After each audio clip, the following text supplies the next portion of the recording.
Lord, I will lift up my soul.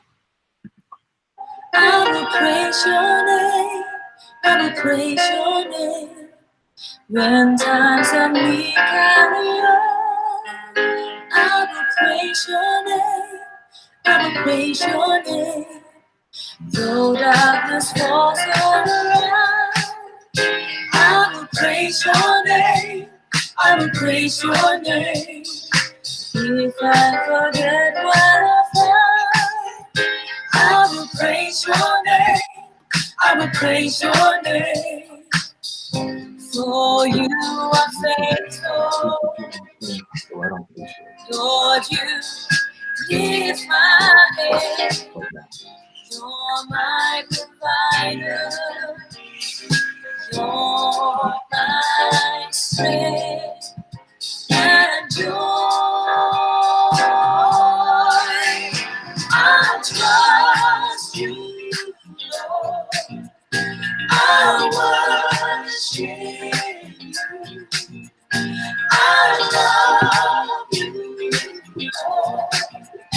I honor you. Lord, I will lift up my soul. I will praise your name. I will praise your name. If I feel lost and alone, I will praise your name. I will praise your name. Though I may labor in vain, I will praise your name. I will praise your name. You are the heartache and pain. I will praise your name. I will praise your name. For you are faithful. Lord, you lift my head. You're my provider. You're my strength and joy. I'll trust you, Lord. I'll worship you. I love you, Lord. I'll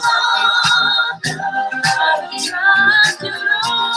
I'll trust you, Lord. I'll worship everything I say. I love you, Lord. I honor you.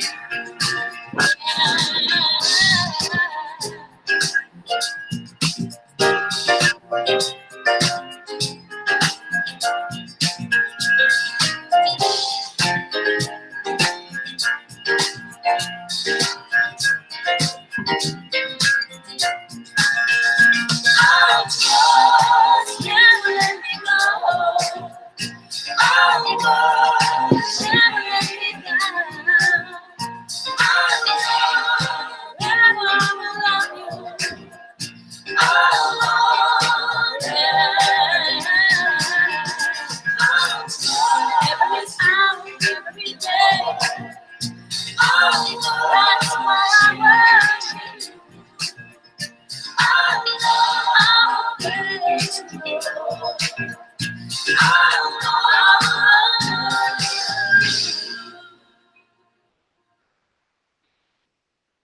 Lord, I will lift up my song. I will praise your name. I will praise your name.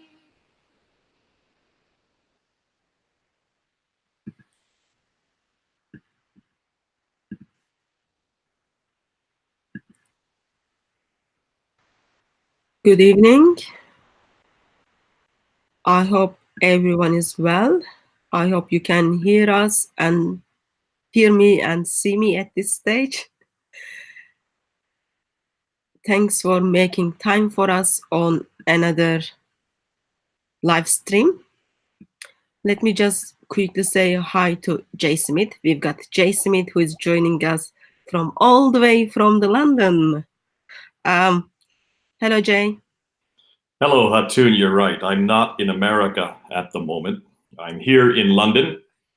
I am with friends. I have just flown over just for this. Only for you, Hatun, that I fly all the way here. I know. You're not even here. You're over where you live, quite a ways away from here. I know. We are very close to one another. You can say that.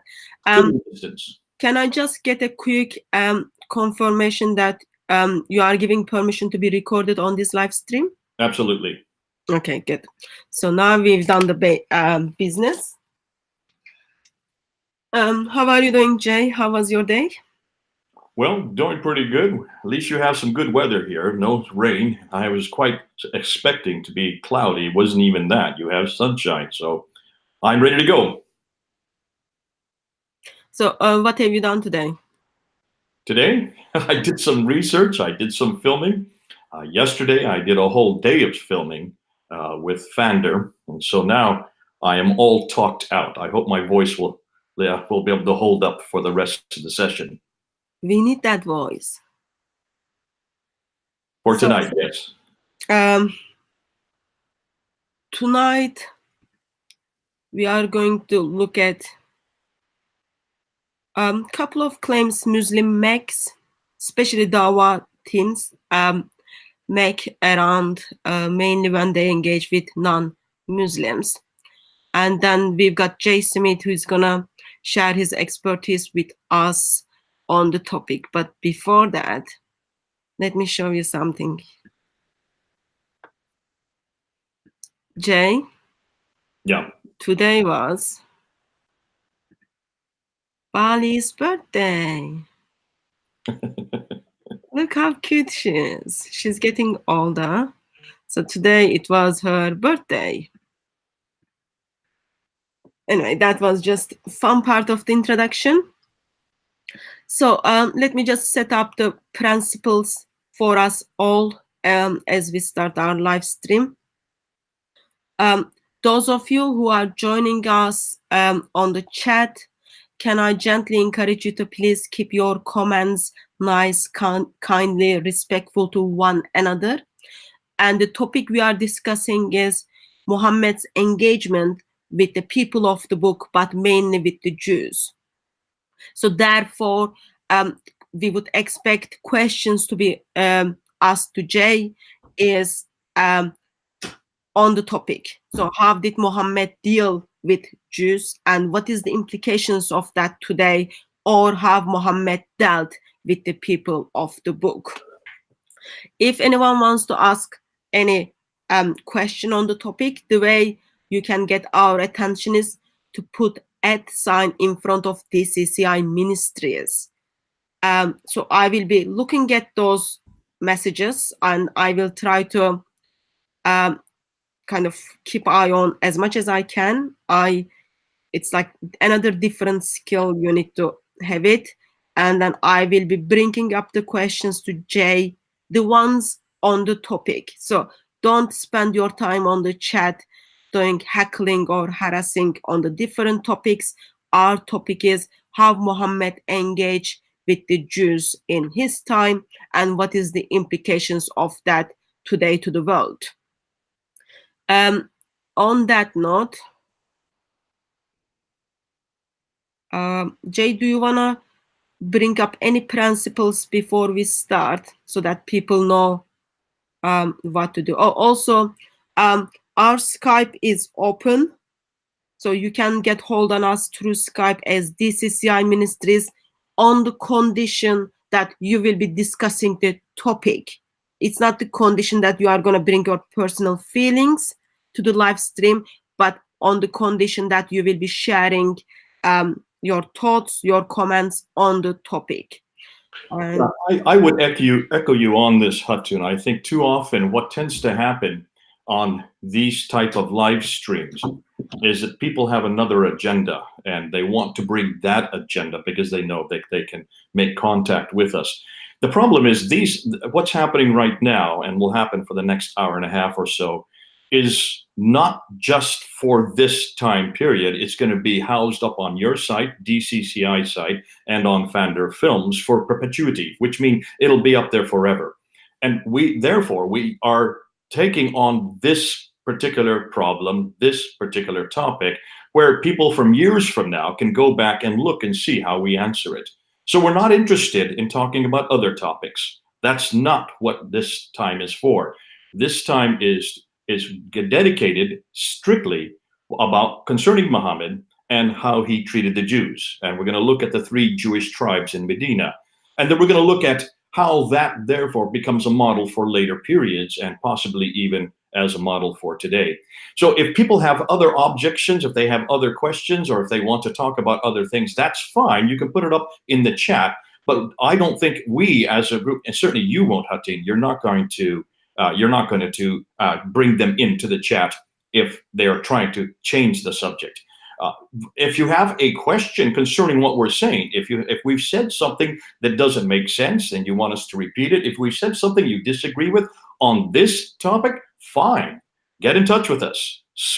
Put it there in the chat. Hatun would love to have you not only enjoy with us, but also be able to read out your question.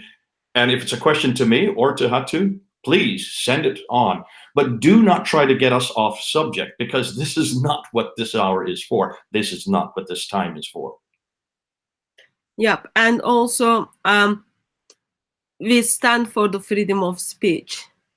But that doesn't mean you come and then take over the topic or invade the topic.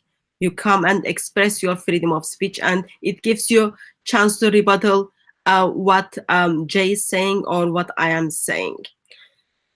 So those are the principles for tonight. Therefore, we can start now. So, Jay, the reason I want to talk about this is because I heard this lovely claim, mainly by Dawah team, that Muslims and Jews are very good friends. They were very good friends at the time of Muhammad. Islam comes and then brings the unity within the people of the book and with Islam. And there is no reason for Muslims and Jews should fight against one another. And as this conversation takes place, you would see Muslims are giving huge hugs to the Jews and then telling them how much they love Jewish people. So I guess my first question is, how true is this story? Well, I could go about 10 or 20 minutes just answering that. What I think we need to, before we even get into whether or not that is true or not from their own sources, I think we first have to ask the question why they're even saying this. Why is the Dawah team? And it's not just the Dawah team. That's what you're noticing here in London on a Sunday afternoon. This is widespread. This is basically, this is the narrative of Muslims here in the West since 9/11. This narrative only changed in 9/11. Hatun, you were not down at Speaker's Corner prior to 9/11. I was. I was at Speaker's Corner since 1992. And for the first 9 years that I was down there, up until 2001, there was no suggestion that Islam was a religion of peace. That rarely came up. And if it did come up, it usually came up by those who were just visiting the corner. But the vast majority of Muslims that were down there never used that. They didn't need to, because there was no need, there was no problem in the world that radical Islam had not really raised its head. And as far as the West was concerned, there was no radical Islam. Now, you and I know that radical Islam has been around since the very beginning, from its very inception. And we're going to go back to that, and we're going to show you where radical Islam was introduced. In fact, we'll do this in this session here. It's very important that we go back to its roots. But certainly since 9/11, then, when that happened, suddenly the narrative changed. And even at Speaker's Corner, every Muslim that came down there changed the narrative to one of peace. So Islam was a religion of peace. The name, the word Islam, was supposedly had a root based on salam, peace, which is ridiculous, because if you know Arabic, Islam is a fourth form verb. Salam is a first form verb. And in the first form, salam always has meant peace, but Islam has always meant submission or obedience. And you cannot interject one form on the other. And the only people who tried to do that were people who didn't speak Arabic, which tended to be most of those from the Indian subcontinent, the Pakistanis, the Indians, the Bangladeshis, of which we have a profusion of here in London. The majority, 70% of all the Muslims in London and in the UK are from the Indian subcontinent. Almost all of them do not speak fluent Arabic. So it understandably, when they said that Islam suddenly was a religion of peace, that narrative was then picked up by the media, it was picked up by the government, it was picked up by anybody or everybody, even the church picked it up. And everybody wanted to, because that's what they wanted Islam to say. They were scared to death of what will happen there on those images in 9/11, those planes going into those buildings. And then subsequently, almost monthly, there was attack after attack. We had our huge attack here in London in 2005. We called the number 77, July the 7th, when 52 people were killed.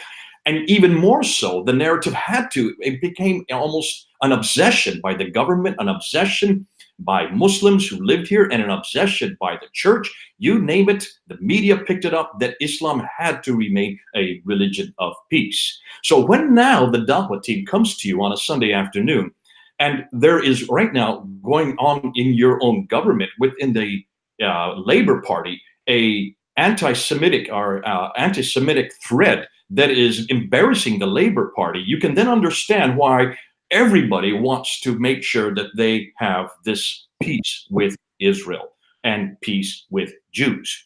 So that's the narrative you're getting, and it stands to reason why they're doing that, because of the political environment we live in, the environment that we've had since 9/11, and also because it does everybody well if this were true. But that's the problem. Is this true? Now we come back to, how do you define what truth is for Islam? And remember, Hatun, you've known me as long, how many years have you known me? What, 5, 6 years? As long as you've known me. 12. Is it 12 years? Sorry. No, since 2012. I telescope my time together. But you remember, as long as you have known me, I've always said two things. That Islam is always defined by a book and a man. Have I not said that? Yep.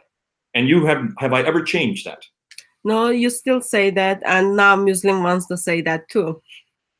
Isn't that great? I mean, I'm not going to take credit for them saying that, because I was not the one that invented that. It was a man, Ibn Taymiyyah, who you can give credit for that in 1300 AD. 1300 AD, we're now in 2100 AD, and so that was over 800 years ago. A man, Ibn Taymiyyah, was the one that coined the term that to be a good Muslim, to any good Muslim, you have to go to the Qur'an. But in order to understand the Qur'an, you have to have it modeled by a man named Muhammad. So the Book of the Man was created by him, not by me. It was created in 1300 AD. Ibn Taymiyyah then took that, and that's what Abdul al-Wahhab, who in 1700 AD, then took that as his premise for Wahhabism. So Wahhabism is basically created on that premise that there is one book, and this is the book right here, and there is a man who defines or models this book, and his name is Muhammad. Now, that has been around, therefore, in Wahhabism for 400 years. It was taken by a man named Wahihude back to India, and he was the one that taught it in places like Bihar, and then it went right across the north of India, right over into Waziristan, into what is today Pakistan. When the British came and started the British Raj there, they came across this very radical group, all of whom were espousing this viewpoint that to be a good Muslim, read this book, and follow that man, the Book of the Man, the Book of the Man. Now that's my term, the Book of the Man. If that is the case, then we cannot say that this is something that has been around in just our lifetime, or something that was invented in 2001 at 9/11. It did not happen in 9/11. This idea of going back to this book and also modeling it by the man, then has been around for over 800 years. I would say it's even been around for 1400 years. It's just that Ibn Taymiyyah is the best voice that has been quoted by radicals ever since. My whole life, I've heard this. I grew up in India. I grew up in northern India. I grew up amongst what is now 200 million Muslims. The second largest Muslim country on earth is India. Oddly enough, we don't think of it as being Muslim because there's 800 million Hindus. Now, having grown up with Islam all around me, I have always known that if you want to go back and find out how to be a good Muslim, read this book, follow that now. Now, Hatun, do we not say the same thing as Christians?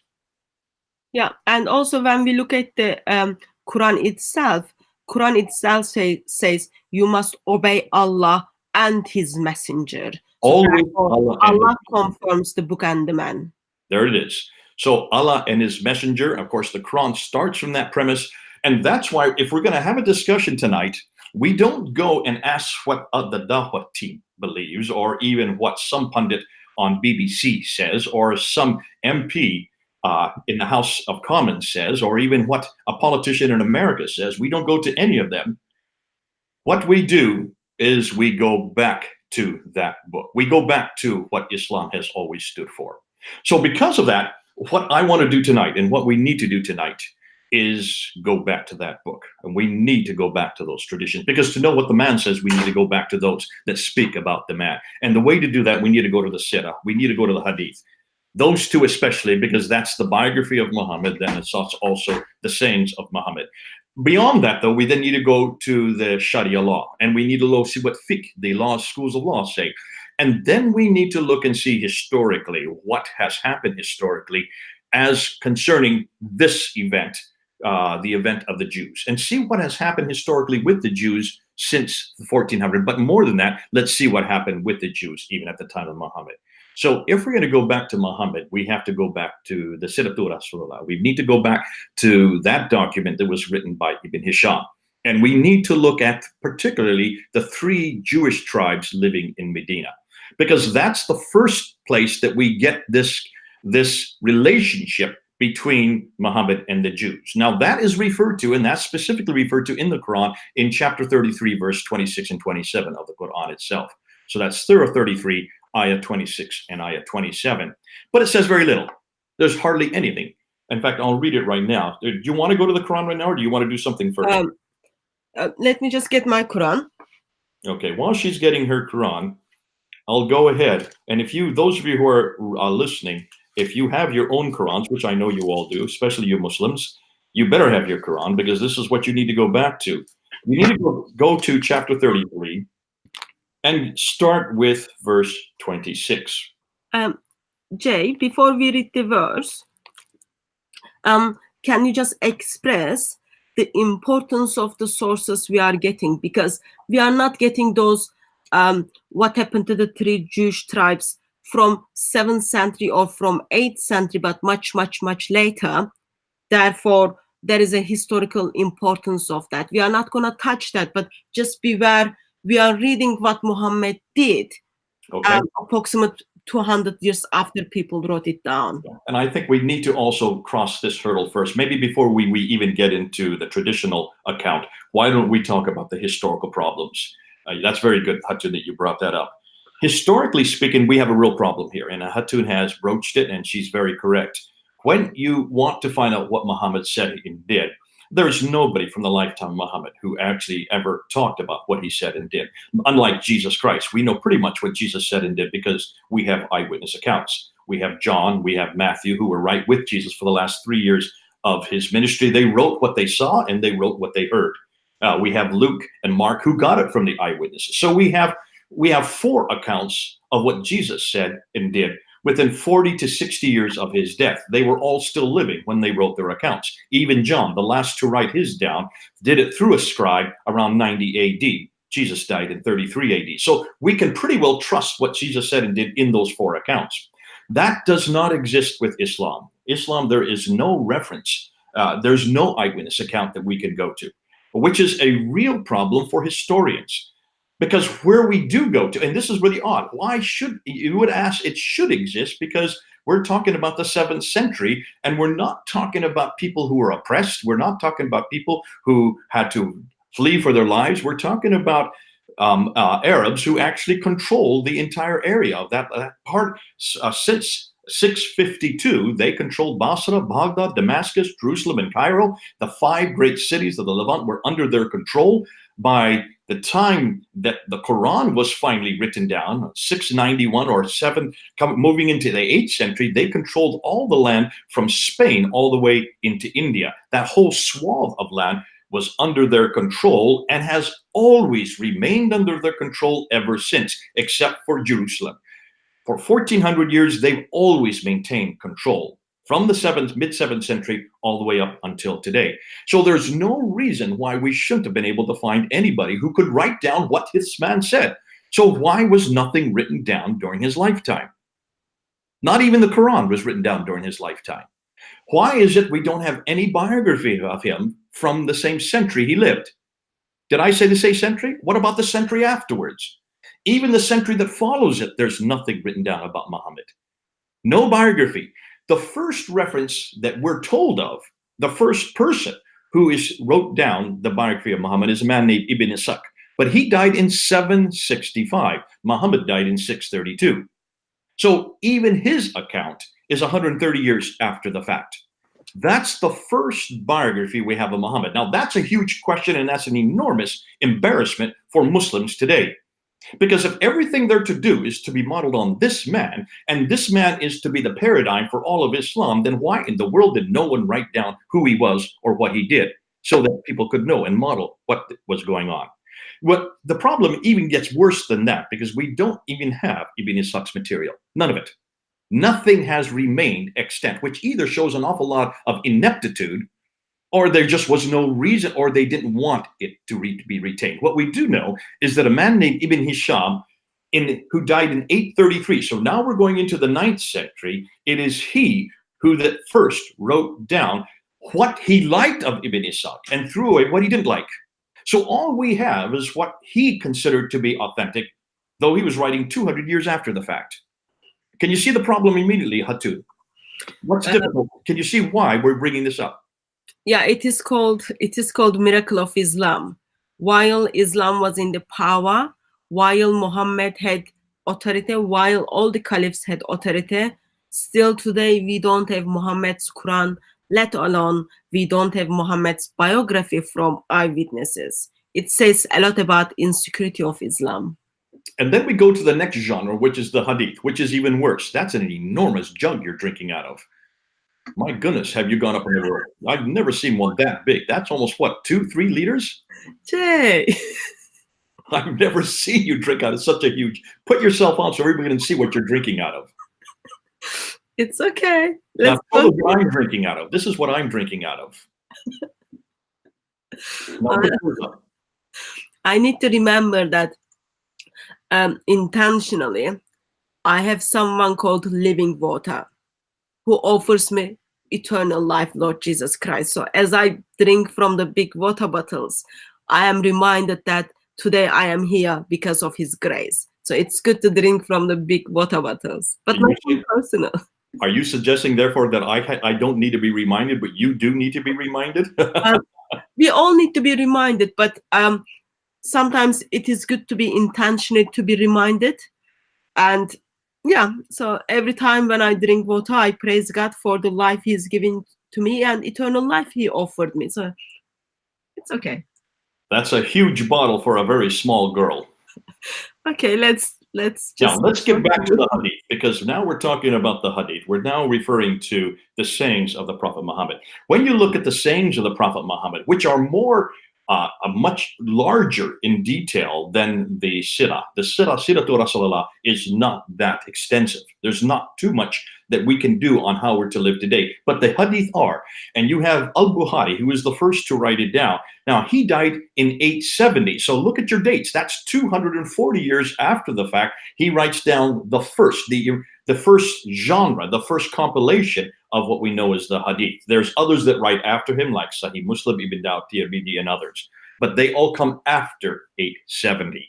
240 years for everything Muhammad said, 200 years for what Muhammad did. To me, that's hugely troubling. And historically speaking, I don't know if I want to trust any of it. The problem is this, Hatun, regardless of whether we trust it or not, Muslims trust it. Yeah. That's why we have to go to it, unfortunately. I mean, there's many times when I just dismiss the hadith and I dismiss the Sirah because they are so late. On this topic as well, if we're going to look at the Jews and the Muslims, the Jews and the Muslims, everything we have is written from 200 to 240 years later about the relationship between Muhammad and the Jews. We have nothing from the Jewish source. So if you want to get a very broadened view and a equal view, why is it the Jews haven't written about them, about their problems in Medina? Yeah, Or also, can I just express a side note? So even though we've got the earliest biography of Muhammad, approximate 250 years after his death, alongside of his customs, hadiths are coming pretty late. Please just keep in your mind, we do not have their manuscripts from that time. That's also important. But all those are like different topics. We can look at them in the coming futures. And what Hatun is saying is very true. The earliest extant manuscript oh boy, that jug is enormous. The earliest extant manuscript we have, even of Al-Bukhari, does not appear on the scene until the 11th century, and we don't get all 9 volumes until the 16th century. Put that under your hat, and you see Islam has a real problem with its historicity. Unlike Christianity or even Judaism, Islam has huge difficulty on knowing or even supporting what they believe. But nonetheless, the fact is 1.8 billion Muslims in the world do believe that these are authoritative. So we've got to balance that back and forth, and that's what we're going to do tonight. We do know that possibly almost everything we're talking about could be absolutely ahistorical, could have never happened. That's on the one side, and we have to leave it there.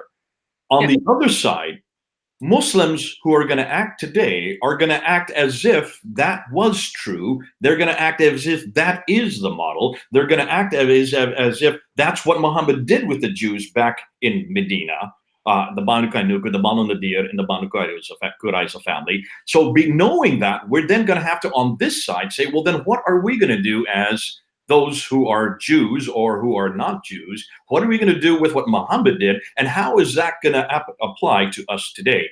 Because we know that regardless of whether it's historical or not, every Jew that we meet believes it is true.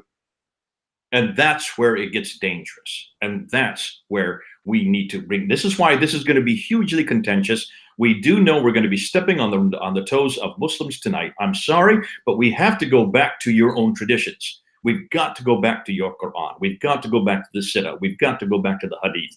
We've even got to go back to the Tafsir, which defines and helps us understand how to unpack what the Qur'an says concerning the verses about the Jews. Because there are quite a few verses about the Jews in the Qur'an, especially in Surah 2, in Surah 4, and in Surah 5, those 3 surahs. So we've got to go unpack them. We've got to see what they say, knowing that that's what you would do, knowing that every one of you Muslims will do the same thing. And whether you want to admit it or not, whether you are the Dawah team and try to put on a nice face, we know that when you go home at the end of the day, you're going to go back to those scriptures. You're going to go back to those verses. You're going to go back and see what Muhammad did. And the way you act is not what you tell us at Speaker's Corner. The way you act is how your prophet acted.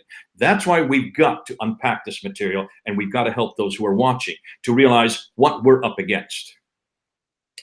Yeah, so let's first go to the Quran in Surah 33, verse 26 and 27, which you mentioned. Would you like to read it, or would you like me to read it, Jay? Go ahead and read it. Okay, I've got Sahih International translation. I'm sorry, I can't share the screen because I need to keep eye on chat, and I practically don't know how to share the screen while other application is on. Anyway, so we take it from there. Surah 33, verse 26 and 27. And he brought down those who supported them among the people of the scripture from their foreheads and cast terror into their hearts. A party you killed, and you took captive a party. And he who caused you to inherit their land and their homes and their properties, and a land which you have not trodden. And ever is Allah over all things competent. Yeah, now mine says, and those of the people of the scripture who backed them, Allah brought down them from their forts. Hold on to that. And cast terror into their hearts. Hold on to that. You killed, some you killed, and a group you made captives. Hold on to that. And he caused you to inherit their lands. That's important. And their homes and their riches, and a land which you had not trodden. And it was a land which you did not own to begin with. You took from them and you threw them out. Hold on to that, because there's an enormous amount right there that supports what we read in the traditions. Now remember, this is the only part This is the only story that is actually that is closest to the time that this would have happened. Now, we can banter back and forth as to when the Quran was written. I would suggest the early 8th century. So we're talking at least 60 to 80 years, maybe more after the event, not 200 to 240 years. And that's why we start with the Quran, because it's the closest to the event. Rule of thumb, in historical analysis, you always go to that which is closest to the event. So that's why we are starting with the Quran at this point. Okay, sorry, Jay. I've got Surah 33, verse 26 and 27 on the screen. So if you want to use that, that's we can do that. Okay, now what we need to do is, what is this? Who are these Jews that this is referring to? Well, in order to understand that and to unpack it, then we do need to go to the traditions. We need to go to Ibn Hisham. And I say Ibn Hisham, not Ibn Ishaq, for the reasons I said earlier, because Ibn Hisham is the one that who gave us what we know today. I know Muslims like to always quote Ibn Ishaq because that's closer to the event. The difficulty is we don't know if Ibn Hisham kept anything that Ibn Ishaq said. We do know, though, he does talk about the 3 major tribes. Now, who are these 3 major tribes? And here's where we need to first fill in some background. And as you do know, Hatun, Muhammad was not from Medina, am I correct? He was from Mecca, but he went to Medina to invade. Well, he went to Medina. He was asked to come up there. He didn't go there to invade. I know you're smiling there, but he was asked to come there by the Ansar. The Ansar are the native Arabs who lived in Medina. So that's the first point right there. Muhammad was not a native of Medina. All right, are we clear on that? Yeah. Everything we see in the I'm going with the traditional account. Okay, I don't believe he ever lived in Mecca. I don't believe he ever lived in Medina. I believe he lived much, much further north. But nonetheless, according to the traditional account, he was born from Amina. His father was Abdullah. His father died before he was born. Amina was part of the Quraysh tribe. They lived in Mecca. He was brought up by Abu Talib, his uncle, because Amina died soon after he was born. And he lived in Medina. In Mecca. He was born there in 570, and he lived there up until 622. So for the first 50 years, he lived in Mecca. That's what the traditional account says. So obviously, the first question is, how in the world did he get authority so quickly if he was not from Medina? Secondly, I really love to know that. Secondly, who did live in Medina? According to the traditional account, not according to history, according to all the traditions, that is Abu Bakr, that includes, not Abu Bakr, that includes Al-Bukhari, that includes Muslim, that includes Al-Tabari. In fact, every account, according to Ibn Hisham and all the others, the Jews did live in Medina, and they had been there for centuries. There is some historical problems with that, but I'm now just going to the traditional account. I'm on this side over here, okay? I'm talking about what every Muslim believes. So even what the Muslims believe is very clear that the Jews were from Medina, Muhammad was from Mecca. He was called to go to Medina to arbitrate between the Jews and the Ansar, the native Arabs. And the reason, according to tradition, is because the Jews, as Jews do all over the world, they were the ones who controlled the commerce. Jews are well known for doing that. Interestingly, they did not live in Medina. They lived in their forts. That's interesting. In the Quran, in my translation, it says forts. And these forts were a few miles from Medina. The Banu Quraiyza lived in a fort about 3 to 4 miles northeast of Medina. And they also had the Banu Qaynuka, especially, and the Banu Nadir. They had date palms. So the Banu Qaynuka, I think, were goldsmiths. They were people who I'm trying to remember which is which. One of the tribes were, according to the traditions, were goldsmiths, and those Banu Qaynuka. Yeah, that's the first tribe. The first tribe. The Banu Nadir were ones who had lots of date palms, so they were more agriculturalists. That's the Banu Nadir. That's the Banu Nadir, and then the Banu Quraiyza were the largest and the most prosperous of those 3 tribes. So that we have to take into account because that's what the traditional story says. Now, when he moved to Medina in 622, his first objective was to arbitrate and to bring the Ansar and the Jews together to create a peace between those 2 tribes. He was seen as someone who was neutral, who had an awful lot of authority. though he did not have much authority in Mecca. This was perceived by those in Medina, and that was his job there, to go to Medina to do just that. So he moved to Medina. He then in 622, and he spent 2 years trying to arbitrate between these two groups. While he was in Medina, he gets a revelation from God that the Qibla was supposed to be redirected from Mecca up to Jerusalem. Now, why would that happen, and what would you think was going on there? Because now he's working with Jews, he needs to build relationships with Jews. Obviously, he was trying to placate the Jews, and it's important that he did placate the Jews. So here he was saying to them, okay, I have been told by God that the Qibla, we're going to move it towards Jerusalem, which is your holy city. He was hoping by doing that. And see, I've never seen a Muslim that can help me understand that unless they go back to the traditions that actually say that.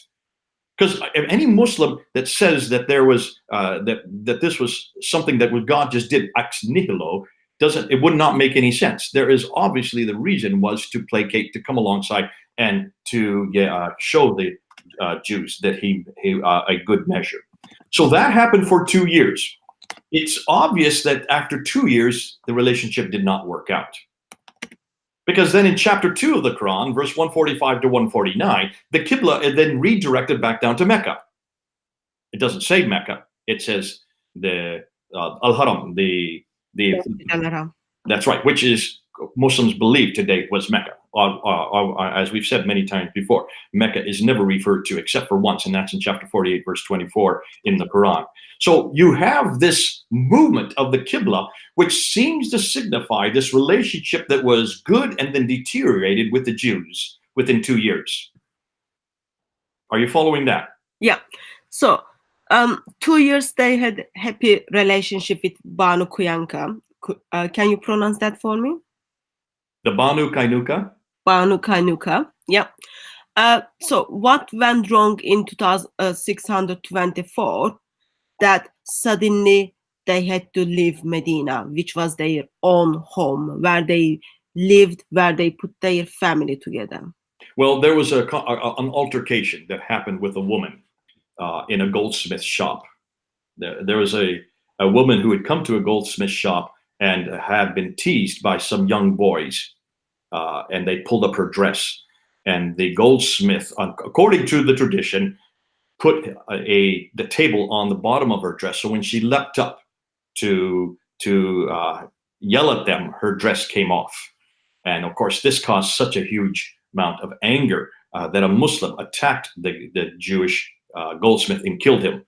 And then the Jews killed the Muslim.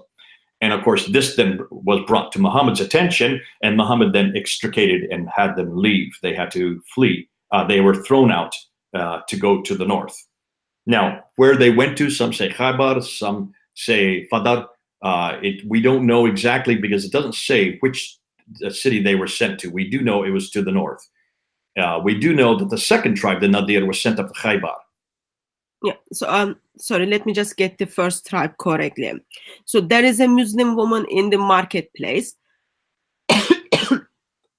which has been, let's say, bullied or bullied, and then they pull down her skirt. She's a Muslim woman, and that's kind of sign of humiliation by Jews, and the consequences of that for Jewish people to leave their homeland.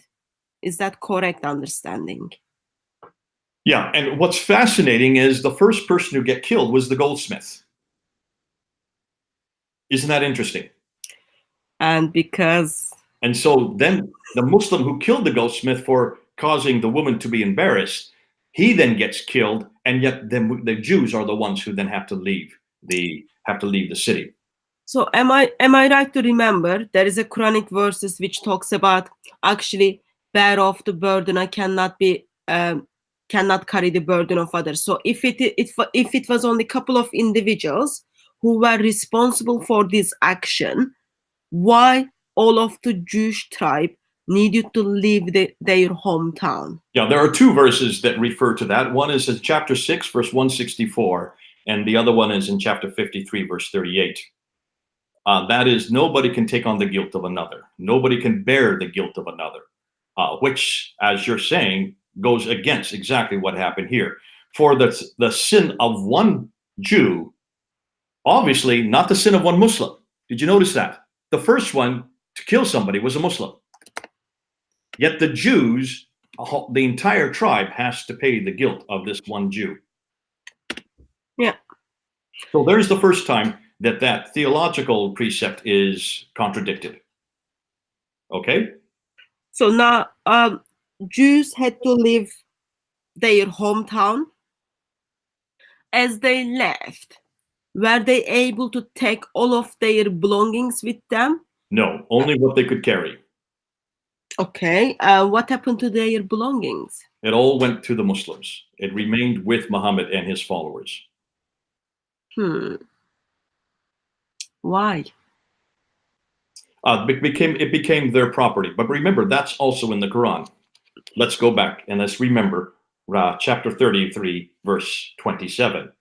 And he calls you to inherit their lands and their houses and their riches. It's right there in the Quran. So the support for that is from the Quran itself. In chapter 33, verse 27. Let me just share. And the land which you had not trodden. In main which this is land, this is the fort, this is the material that you didn't even know, now becomes yours. Sorry, I can't share the screen on that. Sorry. So that was the Surah 33, verse 26 and 27. Allah steps in and then Allah says, yep, now they are moving from Medina. Please feel free to have whatever they had. They could only take what they could carry with them. Everything else went then to now there are two groups in Medina who were not Jews. One were the Muhajiruns and the other were the Ansar. The Ansar were the natives of Medina. The Muhajirun were those who came with Muhammad from Mecca. The Muhajirun means, and Hijr, now stop and think, the word itself defines who they are, because Hajr means Hijr, which means Exodus. So those Mu means people of Muhajirun, plural, masculine plural. It's people of the Exodus, people who had moved with Muhammad up to Medina. They were a very small number to begin with, but they quickly proliferated, and the Ansar. So they were the Muhajirun got, in most cases, got the first choice, and then the Ansar got the second choice. Now remember, how many years had Muhammad been in Medina by this time? It's only been 2 whole years. 2 years. Yeah. When he was a guest to Medina, and within 2 years, he already was now the leader of Medina, and now he was throwing out the very people who were the natives of Medina. Am I correct? Yeah. Keep that in mind, because that's going to have implications for today if this is the model that's used then, and Muslims read that model and they believe that that is God's holy model and eternal model. If that's what Muhammad did then, can you then understand how that has implications for us today? Yeah, let me just step in and bring up a question from Christian Malik. Sorry for the pronunciation of the name. Why can't I find Al-Alat, Manat, and Al-Uzra, that's the Surah 15:3, verse 19 to 20, in Saudi Arabia, and I can only find archaeological evidence in Jordan, Petra? That makes no sense. Help me with this, please. Hatun, I could go for an hour just on that question. Do you really want me to take that question on? We could just simply respond. Historical version of Islam, historical account, history of Islam versus traditional account of Islam crashes. We could do, in fact, why don't you and I do a whole session just on this, the Nabatean precedents to Islam. Yeah, so that we set up another session for that. Just look at what was historically happening in the Quranic context, and why sadly there is nothing in Mecca and in Medina. And Alat al-Manat and al-Uzza, Alat and al-Uzza are actually two of the same goddesses. One is the generic form of al-Uzza. Alat is the generic form of al-Uzza, who is the wife of Jushara, who is the full name of the god named Allah, which is what they use in the Quran. Allah is nothing more than a generic title. It just means the God. Yeah. Dushara is his proper name. Those are not Arab names. Those are Nabatean gods. There are temples of Dushara and Allah, which are 600 miles further north. So that we could do an entire section just on the historical problems with the God of Islam. Let me just take another question. This is question from Paul. Can I just gently remind you, please keep your questions on the topic. I'm taking this question because it also linked with in a bigger picture, it is also linked with what we are doing. So the question is, do tafsir help or hinder the validity of the Quran?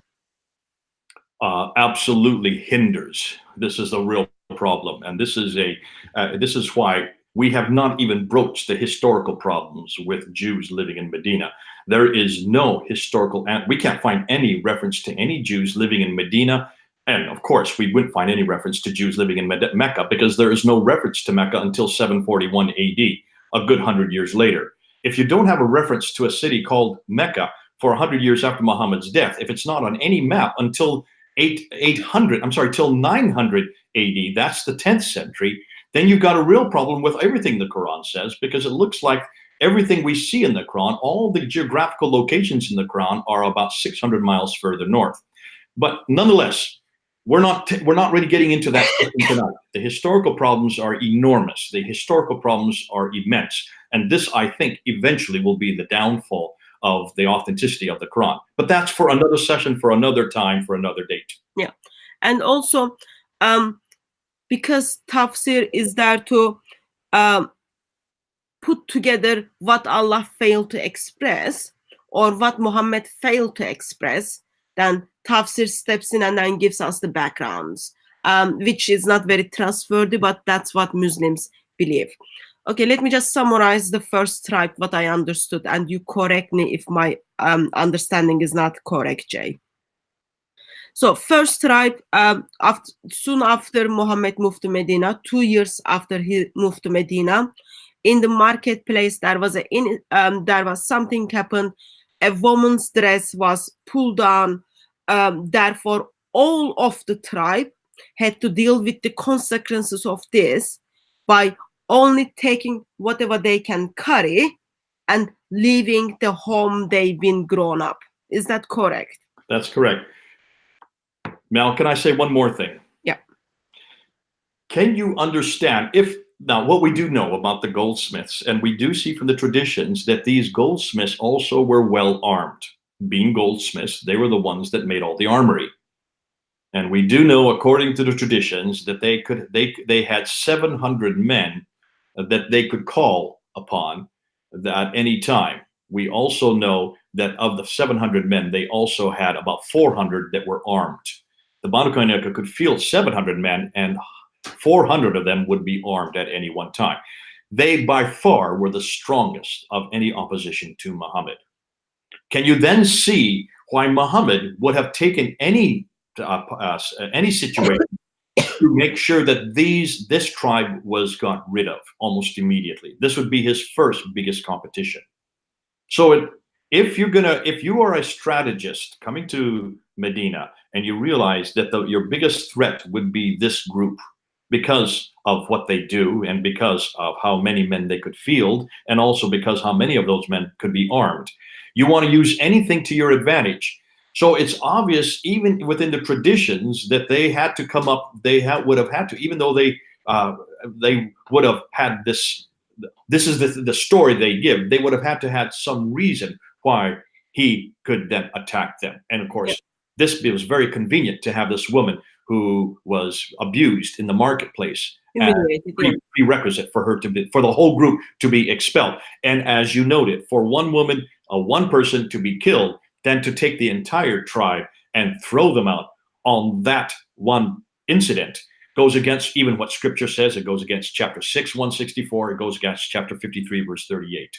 Yeah, so they were sieged for 15 days, and end of the 15 days, they were given free passage to leave Medina. So they left, as they left Medina with their tribes, men, women, and children, They left unharmed, so nothing happened to those people who were leaving. But one of the things they had to do is they had to leave all of their arms, the ones they can't carry, and their goldsmith equipment behind. So those people who built their life suddenly left their home with nothing, and then they become refugee in somewhere else. So that's the first one. Isn't it? So what you do is you eradicate your biggest military threat, and then you go to your economic, you just start using an economic threat, and that's the second tribe. Anyway, so that's the first tribe, how Muhammad expressed his love by just kicking them out from their homeland and taking their equipments and their all the things which gives them income. You have a strange idea of love. If this if this is the way Muslim tells, yeah, we love Jews, that this is how Muhammad expressed his love towards the people of the book. Okay, so that's your definition now, your new definition of love. It's not the definition I see in Jesus Christ, but God bless you for at least bringing it up. Yeah, but you are aware of, Jay, soon after Islam steps into the world, definition of every word, almost every word, goes against the Oxford Dictionary. Definition of freedom is different. Definition of the love is different.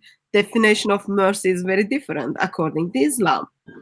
Yes, no, I understand you, and I'm just picking up, and I'm actually taking the mickey on you because I think everybody's smiling and laughing when they're hearing us jabber back and forth, because this definition of love I don't recognize, but it's a definition of love that stands against everything I know my Lord Jesus Christ would say. Yep. Thanks to Lord Jesus Christ. So that was the first tribe. Let's talk about the second tribe, the Banu Nadir. So Yeah, now the Banu Nadir. What was wrong with them? Well, here's this. Now that happened in 624. In 625, Muhammad wanted financial assistance from the Banu Nadir. Again, they had the palm trees. They were one of the economic giants. There were three major tribes. This is the second tribe. And they refused to give him. They refused to give him that financial assistance. Now they did agree eventually. Now, as they were doing so, they had an agreement. They wanted to have a feast to solidify this agreement with Muhammad. And while they were preparing for the feast, according to what the traditions say, Muhammad got a vision from Allah that he was going to be killed at the feast. So this is what he says. And because of that, he then claimed that they were going to assassinate him. So because of that, he then demanded that they be thrown out of Medina as well. One of the ironies of that is we don't have any admittance of that. We have no reference to that from any Jewish sources. In some ways, the fact that Muhammad had a dream about it seemed to suggest that that's the only authority that he ever listened to. But here again, it comes from one man with one dream, with nothing outside of that. If that's the criteria for knowing whether or not someone's going to kill you or have something against you, I would shiver to think that that would be brought into modern day as a criteria that we could use in law today. So just the dream or just the sense which Muhammad assumed that they are going to attack him. Therefore, conclusion of that is get rid of the whole tribe. There you go again. So according to the tradition, it says that he felt he got a premonition, received a divine revelation that the Banu Nadir were about to kill him by dropping a millstone from the roof on his head. Okay. Is anyone talking about the physical evidence that it was about to happen? No, that's what's ironic about it. Was there millstone that was attached to the roof? Could they point to it? Was it already there? Was it a decoration? We don't know. What we do know is that immediately all those who were in Medina believed Muhammad, and they didn't believe the Jews. The Jews probably protested against it. They remonstrated against it. It would make no sense. And so as a result of that, they then had to leave Medina. Just for the sake of the audience, those who trust the dreams or the visions Muhammad has, please remember this is the same man who apparently imagined that while he didn't have sex with people, with his wives, yet he imagined that he had sex. So you can see how his dreams and how his visions are not that trustworthy, even when it comes to his household. But he has this dream that or divine kind of stepping in thing, that because he might be attacked, therefore the solution is not he's gonna sit down and have discussion with the chiefs of the tribe, but the solution is attacking them for 10 days and then kicking them out of their homeland again. Well, what was interesting is that he cut down all the palm trees, which was really where their economy. In other words, he destroyed their economic foundations, and this goes completely against any Arab code. That was absolutely anathema in the Arab world, to cut down someone's palm trees. You never did that, because it was the lifeblood of any tribe. It was the lifeblood of any city. It was the lifeblood of any economy. And so even when he did that, some of the Arabs, Ansar, were quite disquieted by this. And that comes out in the traditions. They were uncertain. And even though when they heard about this divine revelation, they did not at first want to support Muhammad. But when the Banu Nadir saw their entire livelihood was destroyed, they realized that there was nothing more left for them in Medina. And so, ironically, they completely broke their spirits and they surrendered, and they then moved up to in this case Khaybar. They were sent up to Khaybar. Is this the tradition when Banu Nadir expects people to come and help them out if Muhammad attacks them? Yet when the action siege take place, none of the supporters comes to support Banu Nadir. They are under the siege for, I think, 10 days or 2 weeks, and then they had to leave their home. Is that the same story, Jay? Well, no, I think they're getting two stories. But yeah, what happened was that the Banu Nadir asked others to their support. They asked other groups to come and support them. I think it was the let me just look here. It was the Ibn Ubay and Huyay ibn al-Aqtab. They asked for support, thinking that they would come and support the Nadir. Neither of them did, and as a result, Ubay and Akhtab, because they refused to, and also the Quraiyza and the Ghatafan, they did not come to the support, and they realized, and the Nadir realized, that if they were not going to get support from any of the other tribes there in Medina, that pretty much it just broke their spirit. Now they were given 10 days then to get out. 10 days to take all that they could carry with them, like the ones earlier, the Qaynuka, and to flee up to the north. Some of them had already buildings up there, so they already had a relationship with Jews living in Khaybar, and so they went and rejoined their relatives or their friends there in Khaybar.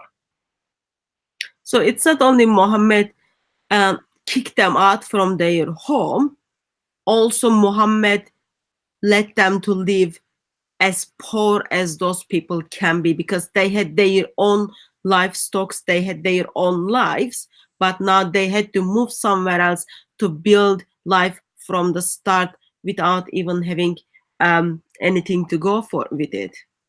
Yeah, and what's interesting, one of the things that they did do is the Jews, the Banu Nadir, destroyed all their buildings from their fortress, so that nobody else could live in them, as a way of saying, well, if we can't live here, you're not going to live here as well. Well, that's good thing.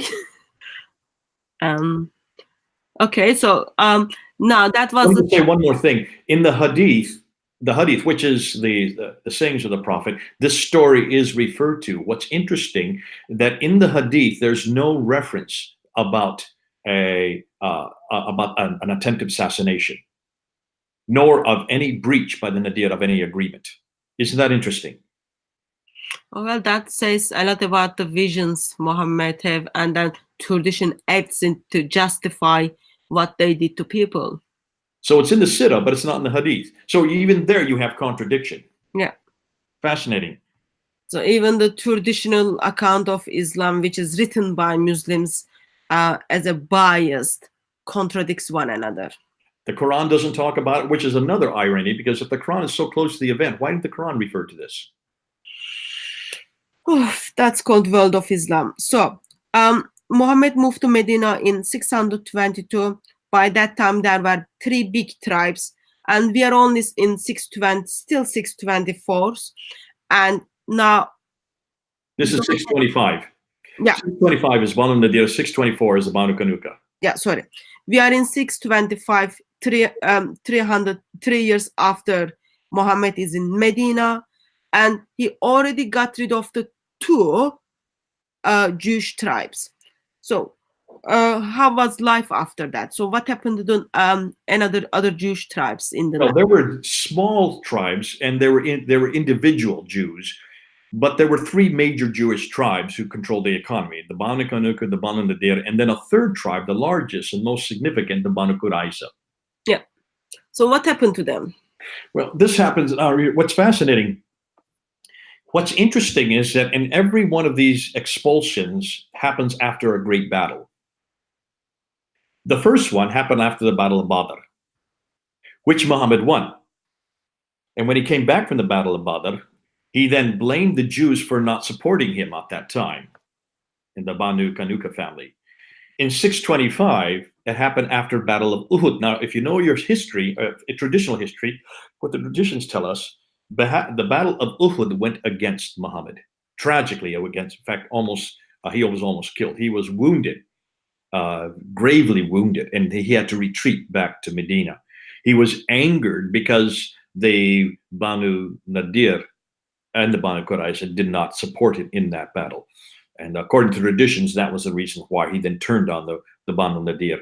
But for other traditions say it was because he needed the economy, he wanted them because of their economic clout. But he did use the battle as a reason. So now we have a 3rd battle. This is the 3rd battle, and this happens in 627. So the first battle is in 624. The second battle is in 625. The Battle of Badr and the Battle of Uhud. Now we come to 627. So he's still only 5 years in Medina, right? This is his 5th year in Medina as a guest. And you have what they call the Battle of the Trenches, where there are around 10,000 Meccans who then attack from what had happened in Badr was the first reason they attacked in 625. But now they come back to finish what they didn't do in the Battle of Uhud. Muhammad has a trench built. They dig a trench so that the Meccans cannot come across, because if they go down into the trench, then they can shoot and kill them. So the Meccans did not. And so there was a stalemate. Neither side won that battle, because neither side would dare go into the trench, because then they would be open targets for anybody on either side. But because of the fact that he dug that trench, he came back to Medina. The Meccans then went back to Mecca. He came back to Medina rejoicing, and that's really where he consolidated his power in Medina.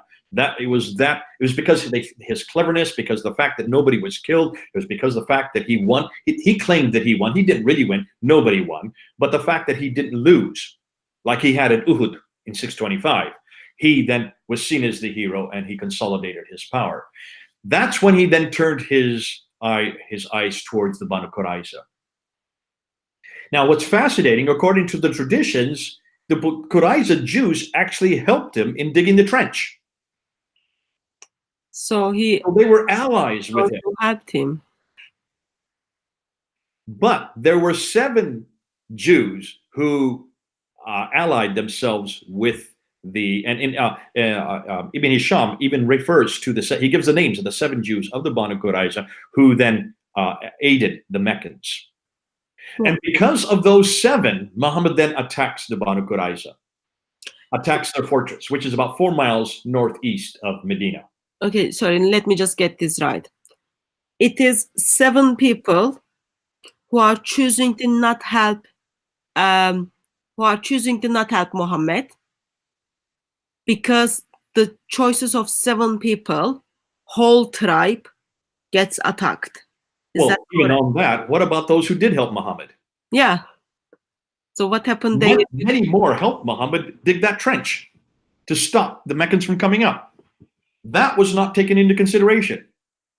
Because of the guilt of 7, 800 men had their throats slit in one afternoon.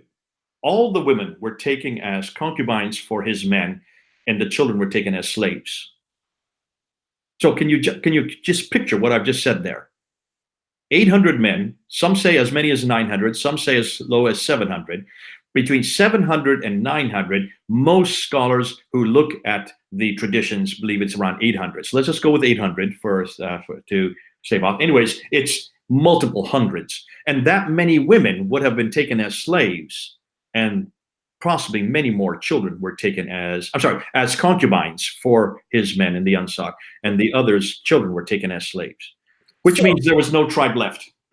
So we had 793 people were helping Muhammad by digging the trenches, and it is practically difficult work, like very like you need pretty muscles to just get on with those trenches. So 793 people are helping Muhammad, and seven people chooses to not help Muhammad.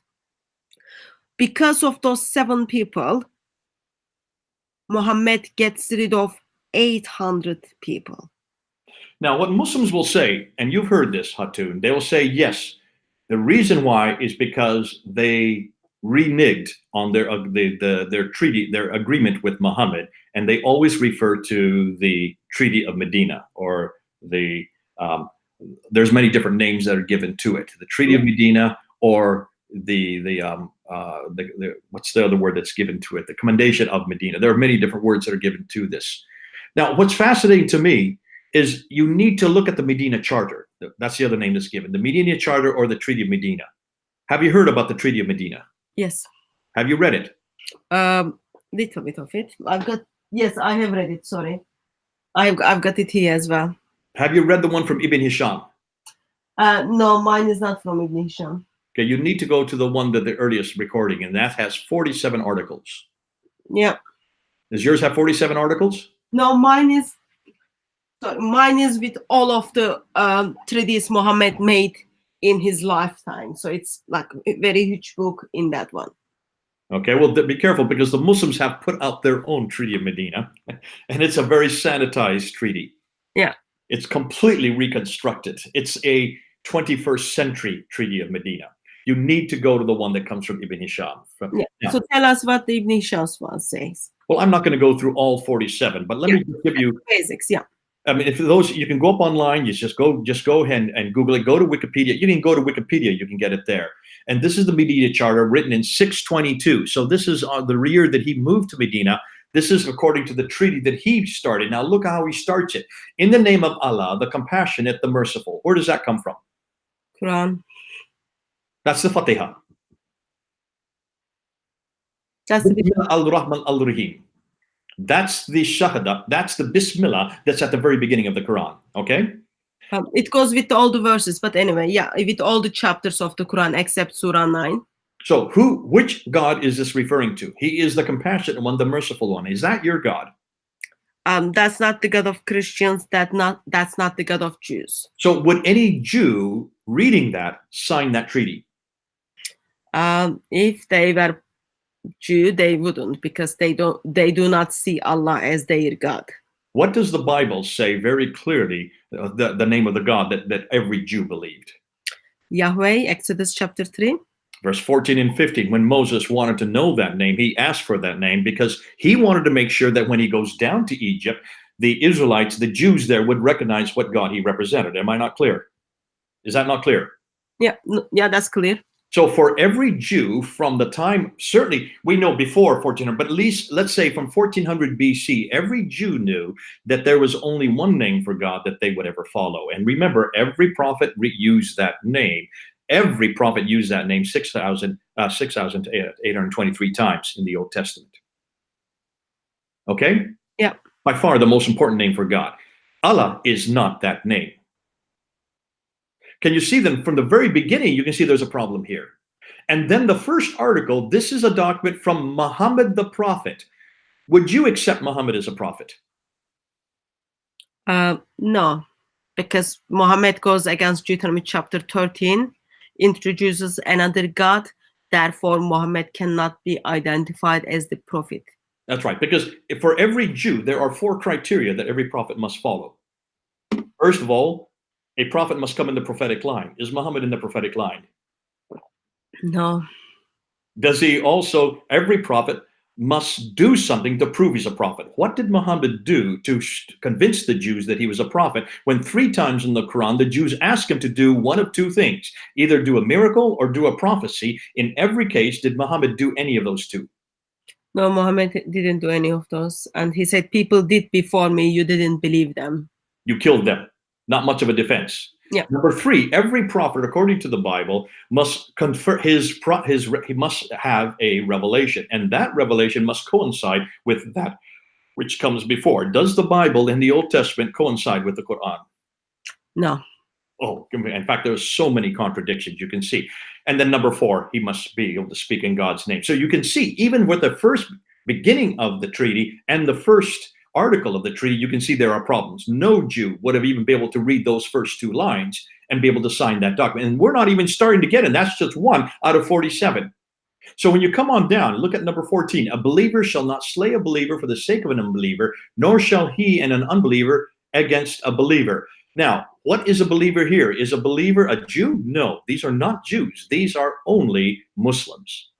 What about the Jews? Where's there the reference to a Jew here? Number 15. Believers are friends one to the other and exclusion of outsiders. A believer is a Muslim. You can see this has nothing to do with a Jew. Then number 16 finally comes to a Jew. To the Jews who follow us, would you follow Muhammad or would you follow Allah? Obviously, if you are a Jew who follows them, then you've already usurped your God and you've already usurped your view of prophethood. So you can see none of these 3 tribes would have given their names to this charter, would they? Yeah, so Muhammad's prophethood is discredited by Jews because of Deuteronomy chapter 13.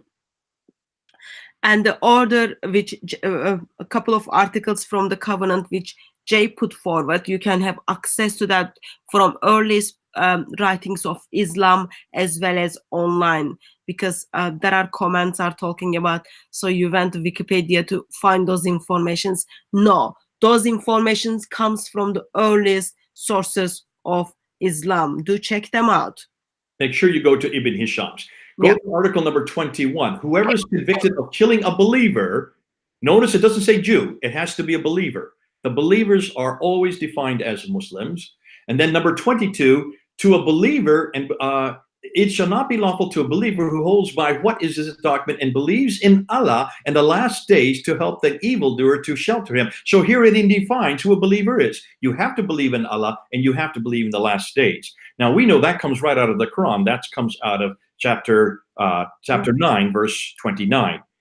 That's the same injunction that specifically points to the people of the book who do not believe in Allah and do not believe in the last days. We are to pay the jizya tax. So there is the definition of who a believer is in article number 22. In article number 23, whenever you defer about a matter, it must be referred to Allah and to Muhammad. Remember what we talked at the beginning of this program. Always Allah and Muhammad. That would exclude any Jew. No Jew would ever go to Allah or Muhammad to find out about a different matter. Now here we come down. I want you to specifically look at article number 26 to 35, because then it lists who the Jews are that signed this treaty. Take a look at the list of the Jews that signed it. Not one of them are Banu Nadir or Banu Qaynuka or Banu Quraiyza. Their names are not there. Can you see that? So that covenant is not made for not made with these 3 tribes. These 3 tribes did not sign that agreement. And I can tell you why. Just from what we've been saying the last 10 minutes, I would not sign that treaty. Would you, Hatun, sign that treaty? No, because it goes against my theology. It goes against my belief. Why I should sign up for something which I would discredit my faith alone? Okay. Article number 36. None of them shall go out to war save the permission of Muhammad. What Jew would allow Muhammad to decide whether or not they go to war or not, when remember, he was not even from Medina and he was not their prophet? Look at article number 42. If any dispute or controversy like to cause trouble should arise, it must be referred to Allah and to Muhammad, the apostle of Allah. Can you see more and more? You can see this is a treaty only for Muslims. This is not a treaty for Jews. This is not a treaty for Christians. This is not a treaty for you and me. So when Muslims come back to me and say they were guilty because they went against their treaty, they never even signed this treaty. I would not have signed this treaty. And then we finally finish with article number 47, the very last one. The man who goes forth to fight and the man who stays at home in the city is safe unless he has been unjust and sinned. Allah is the protector of the good and Allah-fearing man, and Muhammad is the apostle of Allah. It begins with Allah and Muhammad. It ends with Allah and Muhammad. So it is sandwiched. It is blocked between the beginning and the end with a treaty for only Muslims. Can you then understand? Look at the date. This is 622. He is supposedly imposing this treaty on them the very year that he got there. Yeah. Also, just a comment on that, Jay. While these three Jewish tribes did not put their signature in that, and when we look at the Sahih Bukhari account, where Muhammad claims to get the revelation from angel to go and attack the Banu Quraiyza, in that account, you know, like he comes from the war and then he puts his things down, his arms down, and then he goes and then takes bath. And then angel comes, Gabriel comes by shaking the dust from his head and then says, why did you lay down your guns? I want, like, go, shoves the Banu Quraiyza and then says, go and attack them. That already shows, actually, angel doesn't even say because they break the contract or covenant you made with them. Angel says, now it's time for you to go and attack them. Angel doesn't give any reasoning. Muhammad goes and gets rid of these 800 people because 7 people did not work with him. That's just wrong. Just wrong. Okay. You will hear Muslims that will swear that that is the reason why the Banu Quraiyza had to be killed. It wasn't just the fact that only 7 men went down and joined the Meccans. It was the fact that they reneged on a treaty that they had signed. You need to look at the treaty. No Jew in their right mind, no Christian in their right mind, and I hope nobody who's listening to us tonight would ever sign a treaty like that, because you're going to go against your God, you're going to go against your scriptures, you're going to go against everything that Jesus Christ came to do, and you would also renege on everything you actually believe. Now, here's what's interesting.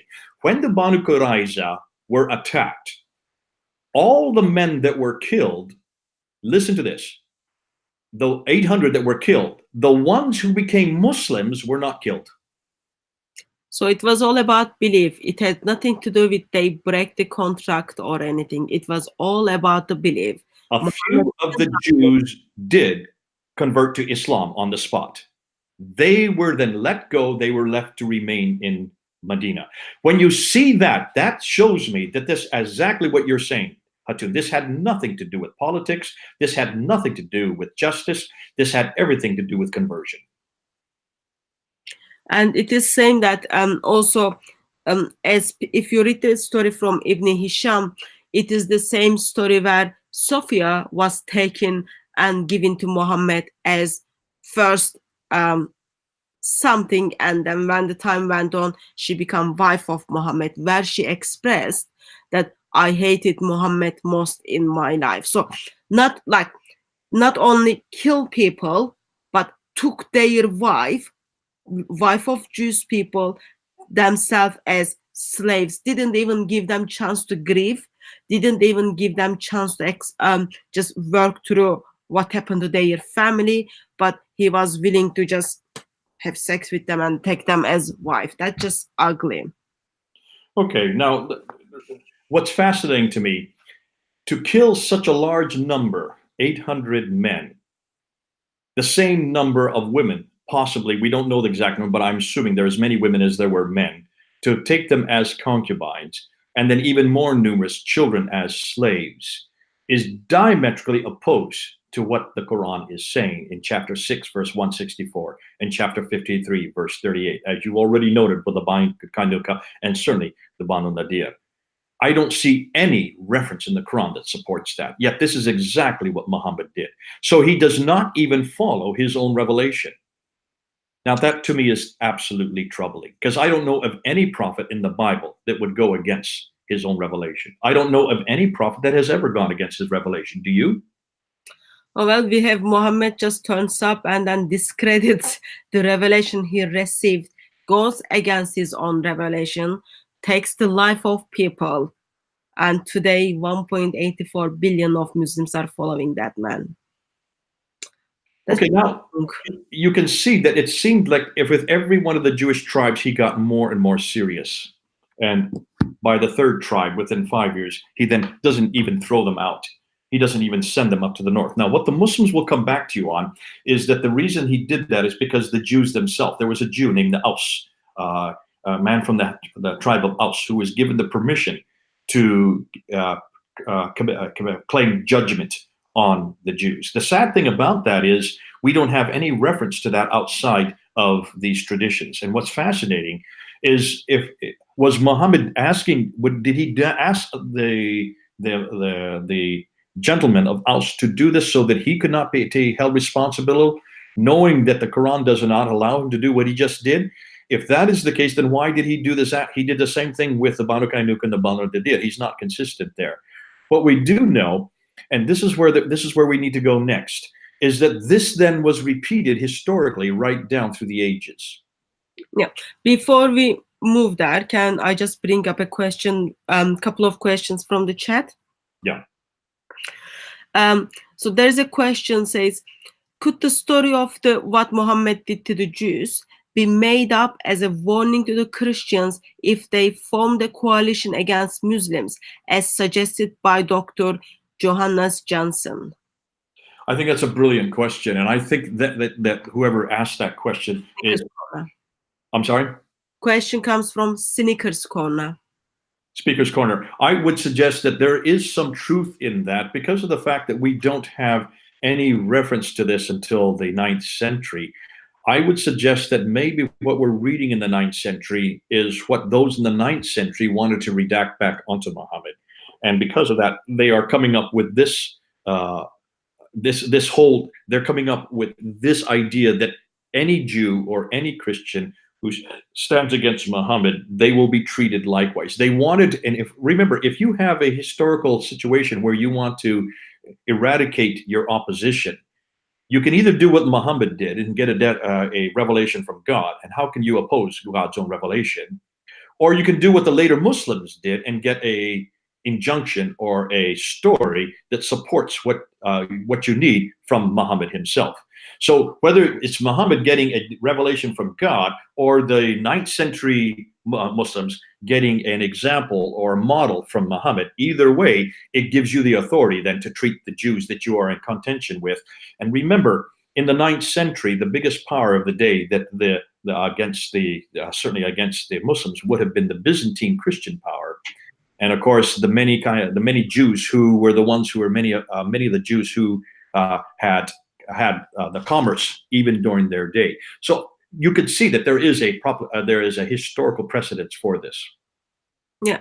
So as we just looked at how Muhammad dealt with 3 big Jewish tribes in Medina, where he was guest when he kicked out people from their home or got rid of them by taking their lives. What do we see throughout history? Let's say even let's say this happened in 7th century, but throughout centuries, have we ever seen Muslims use the examples of Muhammad in 7th century to practice something similar? Yeah, let me just bring up a paper that I wrote. In fact, it's a debate that I did way back in the at the beginning of this century. It sounds like it was ages ago, on the whole thing with the Khilafah. I don't know if you've ever seen. Have you ever heard me talk about the Khilafah? No, but I read your paper on that. Okay, so you know where I'm going to go with this. And this has to do with looking at the whole history of how those who were not Muslims, how they were treated by the Muslims right down through the ages. When you look at the Khilafah, and you can see this, and I've got the paper on my screen, but I can't share it with you because I don't have that ability on this end. When you look and see what Muhammad did with the Qaynuka, Banu Nadir, and the Banu Quraiyza, take a look at what happened in the last 1,300 years. In between the 1,300 and 1,700, you have, they called it the Janissary Corps, which were in the Ottoman Empire. They would take Christian boys and they would actually extricate them from their family and they would become guards for the Sultan. And then to show their allegiance, they'd be kidnapped, forced to convert, drafted for life, and then they were forced to show their allegiance to the Sultan. They didn't have to go back and kill their own families. And that happened for 400 years. This happened, and these were known as the elite corps for the Sultan among the empire, Ottomans. Now, in 1683, in Austria, you have villages that were burnt, enslaved women and children, working men, decapitated sick and old, sacked churches, trampled crucifixes. That was as early as 1683. In 1824, the Muslims massacred 27,000 Greeks in Thessaly, Macedonia, Constantinople, and the Aegean Islands. In 1842, they killed 10,000 Assyrian Christians, men, and enslaved 10,000 women and children. In 1847, they decimated 30,000 Assyrian Christians. In 1860, they slaughtered 28,900 Lebanese and Syrian Christians between April and July alone. In 1876, they butchered 12,000 Bulgarian Christians in just the month of May alone. In 1894 to 1896, and the reason I'm giving these dates is because these are very close to our age. We're just talking less than 100 years ago. They wiped out over 300,000, a little over 100 years ago, they wiped out over 300,000 Armenian and Assyrian Christians under the auspices of Abdul Hamid II. And then in 1915, while being deported, 1.5 million Armenian and 250,000 Assyrian Christians were killed. Now, what was fascinating, there were 200,000 amongst them who were spared. And the reason they were spared is because they converted to Islam. There is the example that is happening within we're talking about just over 100 years ago, looking and using the example of Muhammad. You can see then why it was being repeated historically for the 1300s, 1600s, 1800s, up in the 1950, and then I'll end with 1918, where they dispatched 15,000 Armenian Christians in Baku, many used for bayonet practice. So this is happening. There are some people who are still alive today who knew about this and were aware of this. And when I ask Muslims, why is it that this is still continuing today, many of them would say, and this is, now they don't say this at Speaker's Corner anymore because this is not politically correct, but they say they have the right to do so because Muhammad did it. That's why what we're saying tonight is hugely significant. It is not something that just is an isolated case that happened in the 7th century, according to their traditions, if you even believe their traditions. What we're saying is historically, there has been case after case after case where this has been repeated over and over again. And we're not just talking about 800 men, we're talking about tens. Did I say tens? We're talking about hundreds. Did I say hundreds? We're talking about millions of people that were killed. Yeah. So we see the fruit and implication of what happened in 7th century in up to today's world. I've been to Hungary. There was, I don't think I can speak that much about Ottoman Empire, but since no, and you can't, but I can, and that's why God bless you. You have come home, and that's why we're so happy you have come home. You no longer belong to an empire; you now belong to the kingdom of God. Amen. Thanks God for that. While Ottomans try to live alongside of these pagans, so-called pagans in Hungary, as they were conquering those places, the suffering Hungarian people went through. Today, if you go to the Budapest, there is a big zoo. It is the exact shape of a mosque. Hungarians build it to just make fun of Ottomans because what they have done to them after Ottomans left in 1920s. If you go to our studio, you see again fruit of historical evidence as the fruit of what people who claim to practice Islam and who practiced Islam well did. And another Armenian genocide is another example to that. But we will have a proper session on actually what happened throughout history when it comes to the in Muslim majority countries or in Islamic countries, as people engage with the people of the book or with the non-Muslims. So look out the space for that. That will come very soon to just destroy the claim that actually Muslims were able to live side by side very friendly. It was never friendly. I'm just gonna bring up a couple of questions, Jay, if that's all right. Yeah. So this is comment and question. I think it was from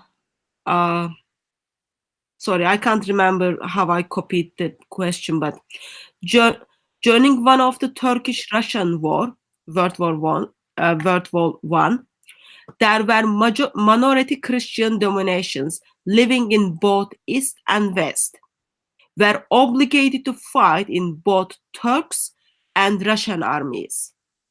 The Muslim Turks did the same, condemning as a treason and killed them all, but those who convert to Islam. Yeah, and that's what I was saying when I was talking about the example where you have 200,000 of them that converted to Islam were then spared. That was in 1915 amongst the 1.5 million who then were killed. 250,000 Assyrian Christians were killed.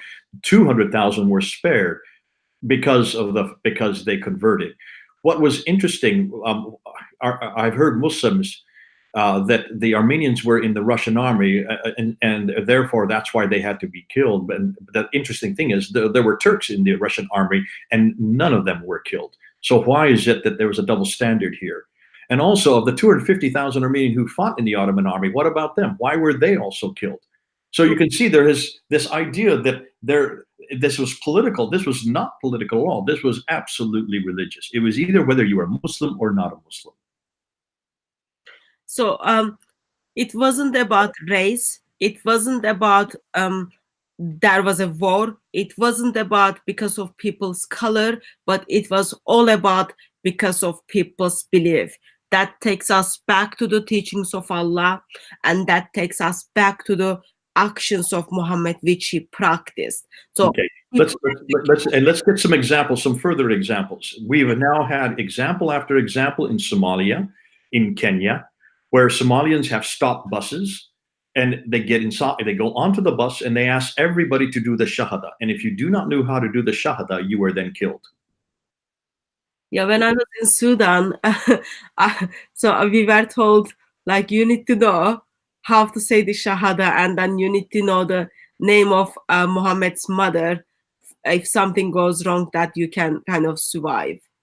And all those who could not or did not. In other words, and so to me, what that's saying is you are either a Muslim, you will be spared, but if you're not a Muslim, you will not be spared. And this is, I mean, so where does that come from? Who else does that? Do we as Christians do that? Do Hindus do that? Do Sikhs do it? Do atheists do that? I don't know of any other group but Muslims that do that. So when you ask the question, why is it that Muslims only use that as a litmus test as to whether or not you're going to live or die, that suggests that they are going back to a model, a paradigm. In this case, it has to be this paradigm. It has to be what happened in Medina, because this has been taught in all the madrasas. This is where Muslims go to find out how they're to live today. And if you want to know how you're to live today, as we said at the very beginning of this show, you go back to one book modeled by one man. We have gone back to the Quran. We haven't gone to all the verses. We only went to really Surah 33, ayah 26 and 27. We could go to verses in 2. We could go to in chapter 2, in chapter 4, in chapter 5. We don't have time to do that. But when you look at all the verses in the Quran, they are all against Islam. Chapter 5, verse 51, have nothing to do with the Jews or Christians, for they are friends of one another, and he who is a friend of them is one of them. If you want to go back to the tafsir, you will see in almost all the tafsir, it is against primarily the Jews. That's what's so troubling. And what's fascinating to me, it seems to be that when you go back to the tafsir, there seems to be this viewpoint that is coming out of this. The only reason, and I've asked Muslims, why is it you have this hatred towards Jews? Particularly towards Jews. What is it about the Jews? And I've seen this all over the world, Hatun. Listen, I've traveled in 76 countries. I grew up in India. In India, almost all my Muslim friends, there's this visceral hatred for Jews. And I couldn't understand it because they didn't even know any Jews. And they're not next to Israel. There's no political reason, there's no historical reason for them to hate Jews. except when they go back to their Quran and when they go back to their traditions, they are almost indoctrinated from a very young age that there is something wrong with the Jews. And the only thing that I can think of are these very stories that we're talking about tonight. That's the only thing I can come back to. But then when I stop and think, I think, hold on a minute. Why is it I'm so repulsed by this? Why am I revolted by this? Why are so many people who are listening to us revolted by what they're hearing? Is because we have a completely different mindset. We haven't been brought up with these stories. I've not been brought up with these stories. My stories are all about Jesus Christ. And when I read about Jesus Christ, everything I read about him is to love my enemies. What I read about him is to turn the other cheek. What I read about him is to, Peter, put away your sword, for he who lives by the sword dies by the sword. So if I've been brought up to believe this, and I would suggest that the rest of the Western world, and those who are listening to us tonight from the Western world, you have also been brought up with the Judeo-Christian view of the other. And the other is very different than what Islam views as the other. We look at the Medina Charter tonight. We looked at they call it the Medina Charter. We looked at it, and we looked at every one of those 47 articles, and about half of them were all about being a believer. And how is it that only the believer have these injunctions, and how that a believer is someone who believes in Allah and believes in Muhammad. And if you don't believe in Allah and you don't believe in Muhammad, you are not one of us. That we and them is so strong in Islam because it's been there from its very inception. We can see that right through the Quran. Almost everything is about a believer and a non-believer. Chapter 47 of the Quran. The first 3 verses define who a believer is and define who a non-believer is. You get to verse 4 and it says to cut off the heads of the unbeliever. It doesn't give any criteria as to why you should cut off their head. The fact that they are an unbeliever is the reason. You go to chapter 8, verse 38 and 39, and it says to kill the unbeliever until there is no more fitna, there is no more unbelief, and all believe in Allah. I mean, there's verse after verse after verse in the Quran that has this injunction stipulating who a believer is and who an unbeliever is. And it's very clear that the Quran allows everything for the believer and almost nothing for the unbeliever, including the Constitution of Medina and the Charter of Medina. No wonder the Jews never signed it. I wouldn't have signed it. You wouldn't have signed it. I hope nobody listening would have signed a charter like that. No charter like that belongs in the 21st century. It does not please God. It does not please our sensibilities. It does not please everything that I know about, because I have been viewed with the person of Jesus Christ in my life.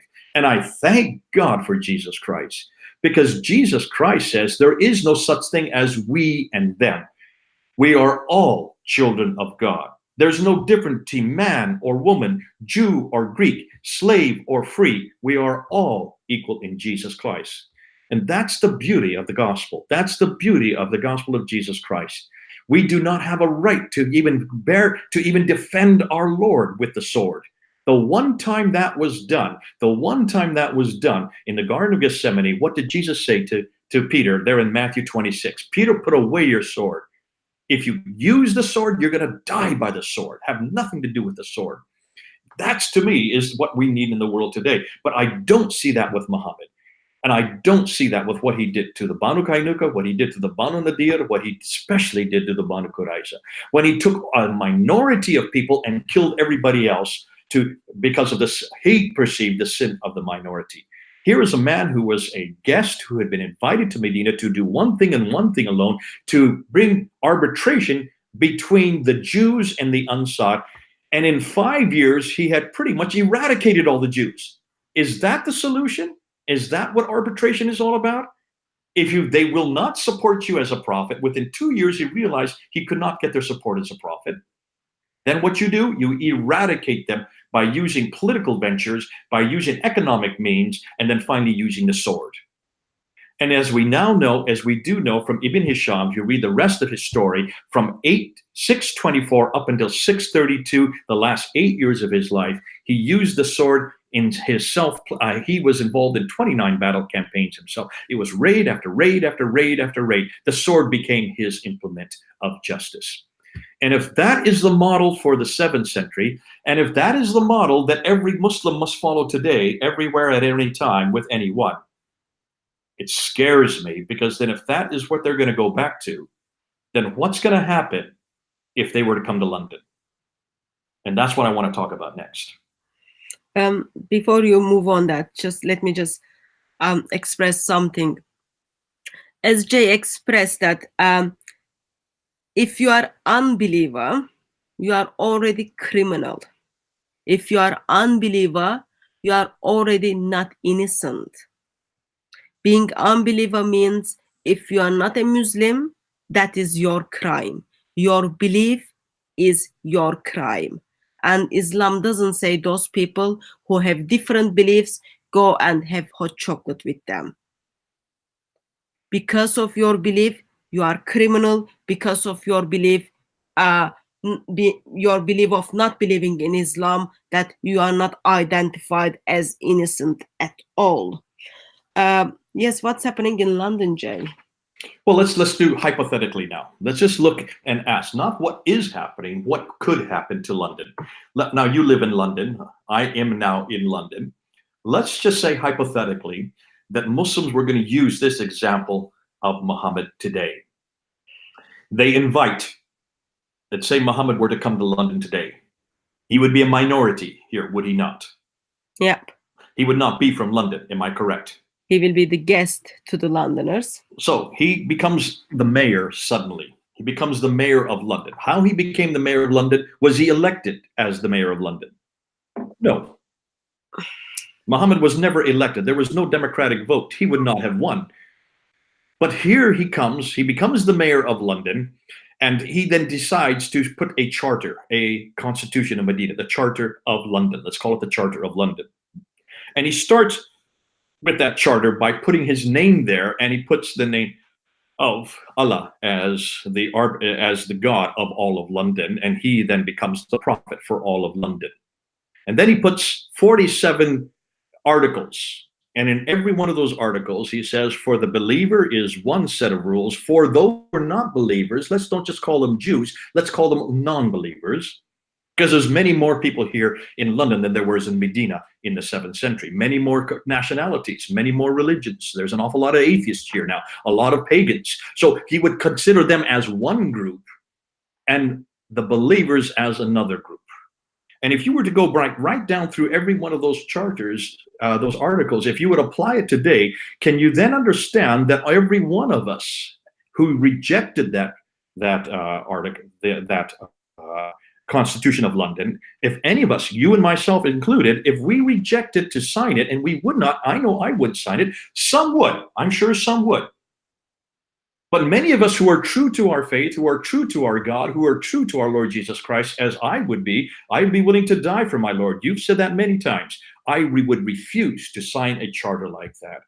Then can you see that the Muhammad of London in 2019 would start turning and directing his anger against us.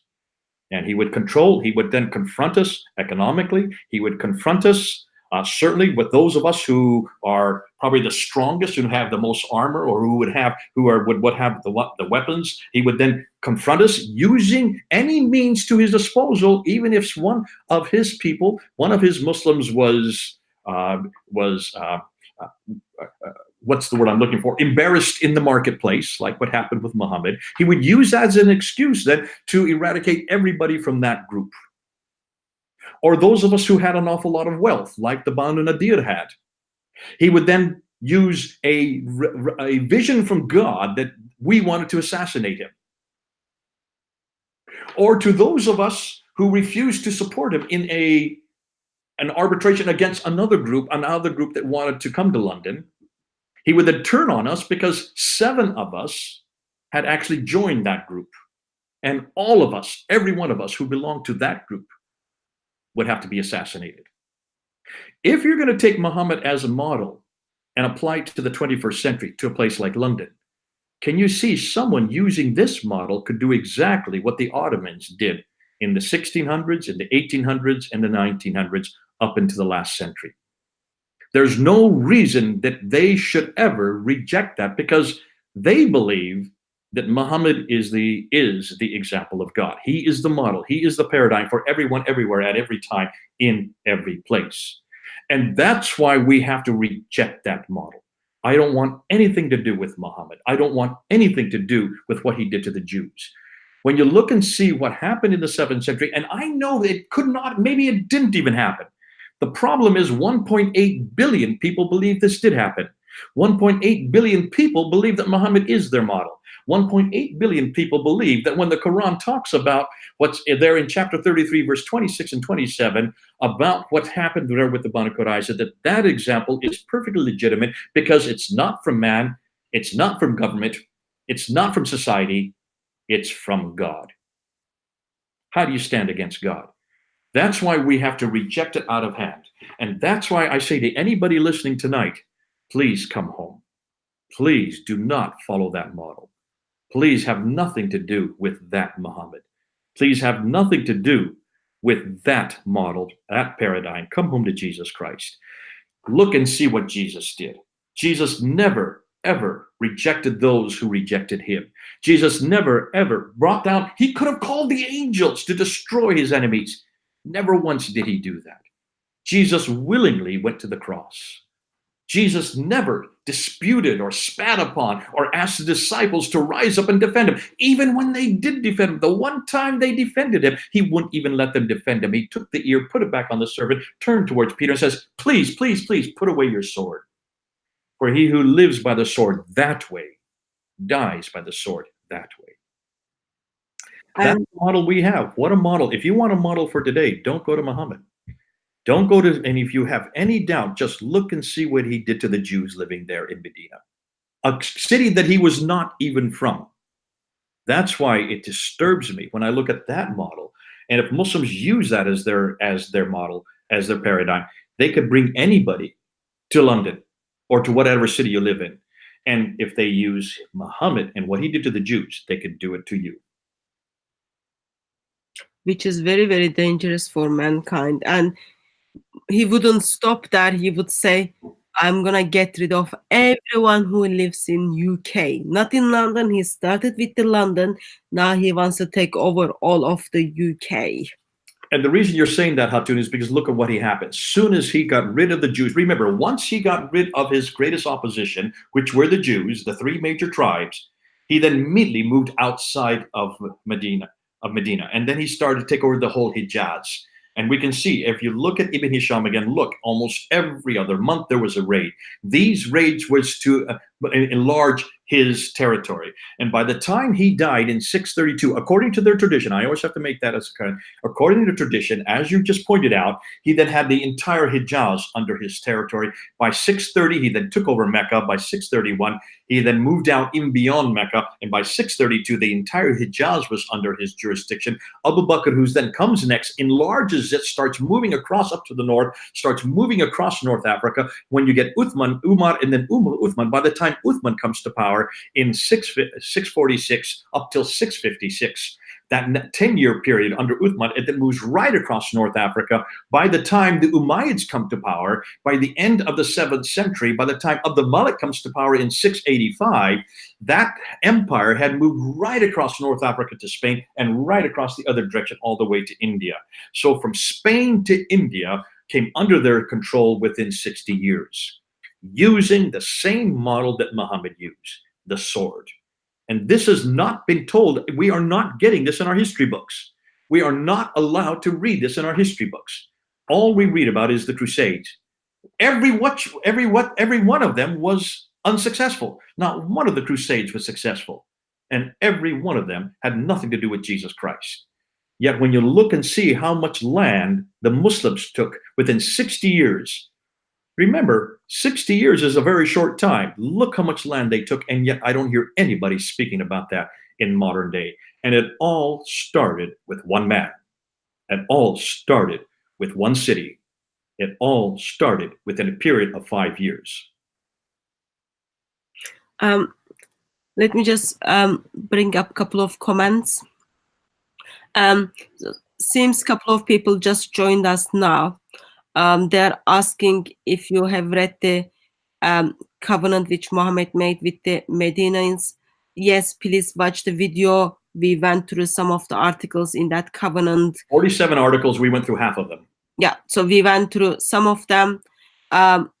as you look at those covenants, those articles, you would just see, you would be ashamed of the teachings of Islam.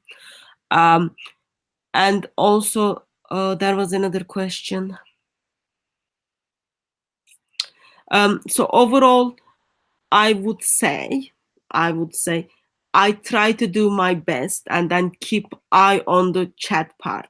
I did my best, but I wasn't able to follow all those. But so far, what we noticed is, as we question the teaching actions of Muhammad towards Jews, there was no any rebuttal. No one wanted to make a case. Was it right? Was it wrong? I'm just talking on the Muslim side. There was just one comment on, look at the Israel now, they are killing many people. So that's the justification of that, I guess. But it had nothing to do, no one was able to put case forward regarding why do you still follow this man while he thinks it's all right to get rid of the people because of their belief. It is shame that I can't see how long we've been here, but we've been here nearly 2 hours. We've been here 2 hours. Let me just say something about Israel very quickly. Neither Hatun or I, have you noticed, have ever tried to defend Israel. We're not here to do that. And Christ. We're not here to defend Israel. We have always made it clear in the 25 years I was at Speaker's Corner, every time Muslims tried to make me a Zionist, I have never been a Zionist. I have never get into politics like that. It was a waste of time for me to talk about Israel. If you have a problem with Israel, go and talk to the Jews about it. If you have a problem with the Catholics, go and talk to the Catholics about it. What we wanted to talk about is the model of both Christianity and the model of both Islam. Remember, we started out this program by saying if you want to know what Islam is, you've got to go to one book and one man. The book is the Quran, the man is Muhammad. If you want to know what Christianity is, do not go to Israel. Go to the Bible, the New Testament specifically, because that's the model we follow. That's the authority we go to, and go to Jesus Christ. That's why today and tonight, all we have been talking about is Muhammad, and then we've been bringing in Jesus. We've been looking at his example in Medina, and we've been bringing an example of Jesus in the first century. We're not here to defend anything else. Please don't think we will. I'm not going to waste my time. By God's grace, we are here to talk about Jesus as well as destroy the false ideologies which puts people against Christ himself. It was another sad night to see, seriously, Muslims, there is no comeback.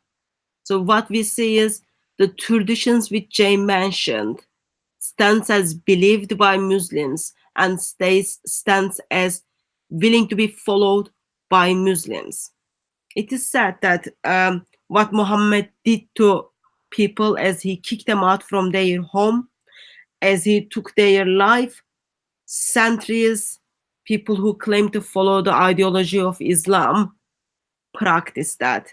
And Jay give us the examples. When Muhammad turns up to London out of the blue or out of the pink, what's gonna happen? The doors are all. What does the pink have to do with anything? I don't know what color, like, you know, when they say it comes out of pink or out of blue. No, it doesn't. They don't put pink in there. It's only out of the blue. I don't know which color is that. In one of those colors, pick which. It's just blue. We're getting rid of the pink. So when Muhammad turns up in out of blue to London, those of us who do not sign up to Shahada, those of us who do not follow the teachings of Muhammad, we are not innocent anymore. Therefore, we are enemy to Islam. It starts with the being nice. You are being invited. You start sharing life. Soon after you share life, you are there to take over. You are there to invade. And those are the things, as a Christian, we need to think. Those are the things Muslims need to consider. Because in that time, while Muslims will be fighting with one another, am I Muslim? Am I hypocrite? Christians needs to, by God's grace, I pray that every day God gives us, pours down His grace to us, that when we are in a place that we were put in a place where we need to deny Jesus, we still stick with Jesus, that we don't deny Jesus to just save our lives. Anyway, so therefore, soon after Muhammad turns up to London, all non-believers, all of us who are not signed up to Islam, we are not innocent anymore. Our crime is we are not Muslim. I'm just checking the chat. As I did express, our Skype has been open for Muslims to call in and make a case, yet there was no call in and make a case. There was not any proper response from the Muslims. All what you said, that confirms all you said is traditionally correct, and Muslims stands by your teaching, and probably they even learned something extra from you, Jay, today. Yeah, it seems we don't have more questions. People are chatting between them. In that case, can I just pass you the mic so you do your conclusions and then we finish from there, Jay? Yeah, listen, I'm not surprised that there are no Muslims that have called in, nor has there really been any rebuttals. I would not know how to rebut this. And I think this is why this is never brought up in any social media. I mean, I would be surprised if anybody has ever discussed this before. Have you discussed this before? Not on the social platforms, but in the engagement with the Muslims or with the Dawa team or Dawa gangs. I know that whenever I have brought it up in the past, almost every Muslim, when I introduce it, they quickly change the subject, because there's no way you can defend this. There is nobody that could defend this. I have yet to find Muslim, in my almost 40 years of working with Muslims, I have yet to see any Muslim defend it. They cannot, they would not. And that's why it's not surprising that they haven't. But here's what's, and this is how I think we need to end. We do want peace today. I think everybody in the West wants peace. I would suggest that almost every Muslim that I meet does want peace. There are a few that don't. You're right. I'm not going to say, and maybe I'm being too superlative there, but the vast majority of Muslims I have met do want peace. And what's fascinating to me is whenever they talk about peace, they use the same words that I use. Eye for an eye, tooth for a tooth doesn't work anymore. That we believe that we should love our enemies. And yet I always scratch my head and say, where do you get that love your enemies? That's nowhere in the Quran. That doesn't come out of the mouth of Muhammad. You can't find love your enemies in the hadith or the tafsir or the tahriq or the sirah. It doesn't exist in any of the traditions. I don't see it in any of the Hanbali, the Hanafi, the Maliki, the Shafi schools. I don't see it anywhere in Sharia law. I have never heard this phrase before, love your enemies. I haven't even heard it amongst any other religion but one. This is the gospel of Jesus Christ. It's in Matthew chapter 5, verse 43 and verse 44. If you want to love your enemies, you better come home to Jesus Christ. You cannot and you will not find anything on Muhammad's lip that comes close to that. The only thing that even comes near close to that in the Quran, because you can't find any verse in the Quran that's peaceful to me as a Christian or a Jew. And we have not gone through all the verses in chapter 2, chapter 4, chapter 5. We don't have the time to do that. But you show me, and I ask any of you who are watching, can you find me any verse in this book that says you're to have peace with me as a Christian or as a Jew?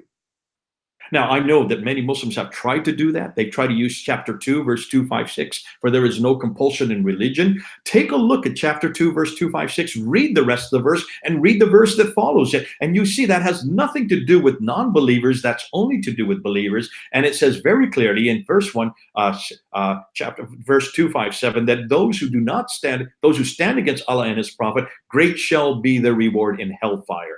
That is full of compulsion. So it contradicts itself in the very next verse. Chapter 2, 140, that Muslims like to put up to me that say that if you are attacked, defend yourself, but do not go beyond the limits. And I always ask, what limits are you not to go about beyond? Read the very next verse and read verse 193, because it says very clearly that those who, it says, slay the unbelievers once you, and then it says very clearly to slay the unbelievers. So what limit can you go beyond once you've slayed me? Now, I know that many Muslims like to go to chapter 5, verse 32. Obama used to quote it. This is one of the favorites of the politicians here in the West. He who takes the blood of one is if he takes the blood of all. He who saves the blood of one is if he saves the blood of all. Even that verse has nothing to do with you. It has nothing to do with me. That has only to do with Jews, which is the subject of tonight. Look at the beginning of the verse. O children of Israel. This is for the Jews. He who takes the blood of one. That's children of Israel. It's talking about the blood of Abel, the verse before, in verse 31. It's talking about the blood of Abel by Cain. He who takes the blood of one, that's the blood of Abel, takes the blood of all of us Jews. But he who saves the blood of one Jew, saves the blood of all of us Jews. If you want to know the verse that you should be reading, it's the very next verse, verse 33. Because verse 33 then talks, and it has the injunction, he who stands against Allah and his prophet, crucify them and cut off their hands and feet from opposite ends. That's your Quran. That's your authority. That's what you're to do as a Muslim. Can you then understand why when Muslims say that they are a religion of peace, when Muslims come down to Speaker's Corner or the Dawah team starts to say that they love the Jews, they have no scripture they can go to. They have no verse they can go to. Oh, you have Surah 106, verse 6, which does say, to you your religion and to me my religion. Am I correct on that? Is it 106 or 109? 106. 106, verse 6. That's the closest you're going to get. That has nothing to do with peace, and it's to do with the very beginning of where the Quran was first revealed. It would be a Meccan surah. Remember, you have a law of abrogation in chapter 2, verse 106, and chapter 16, verse 101. It says that. Say again? Surah 109. It's 109, verse 6. I knew it was 106. It's 109, verse 6. And what's fascinating, there are 101 verses that abrogate that verse. It's very clear that that is not a verse of peace. It's very clear that that is not a nasik verse. That is a mansuk verse. That is a weak verse. And that's why it stands to reason that what Muhammad did, the example he did with the Jews, exactly supports what I see in the Quran. And I thank God I don't have to follow this book. I thank God I don't have to follow the man behind the book. I want to follow Jesus Christ. I want to follow his gospel. Because in order to find peace today, which everybody wants, you're going to have to come home. You're going to have to come home to us, to the Bible, to the person of Jesus Christ, to see what he did when people rejected him. Remember, when people rejected Muhammad, look at Asma bint Marwan.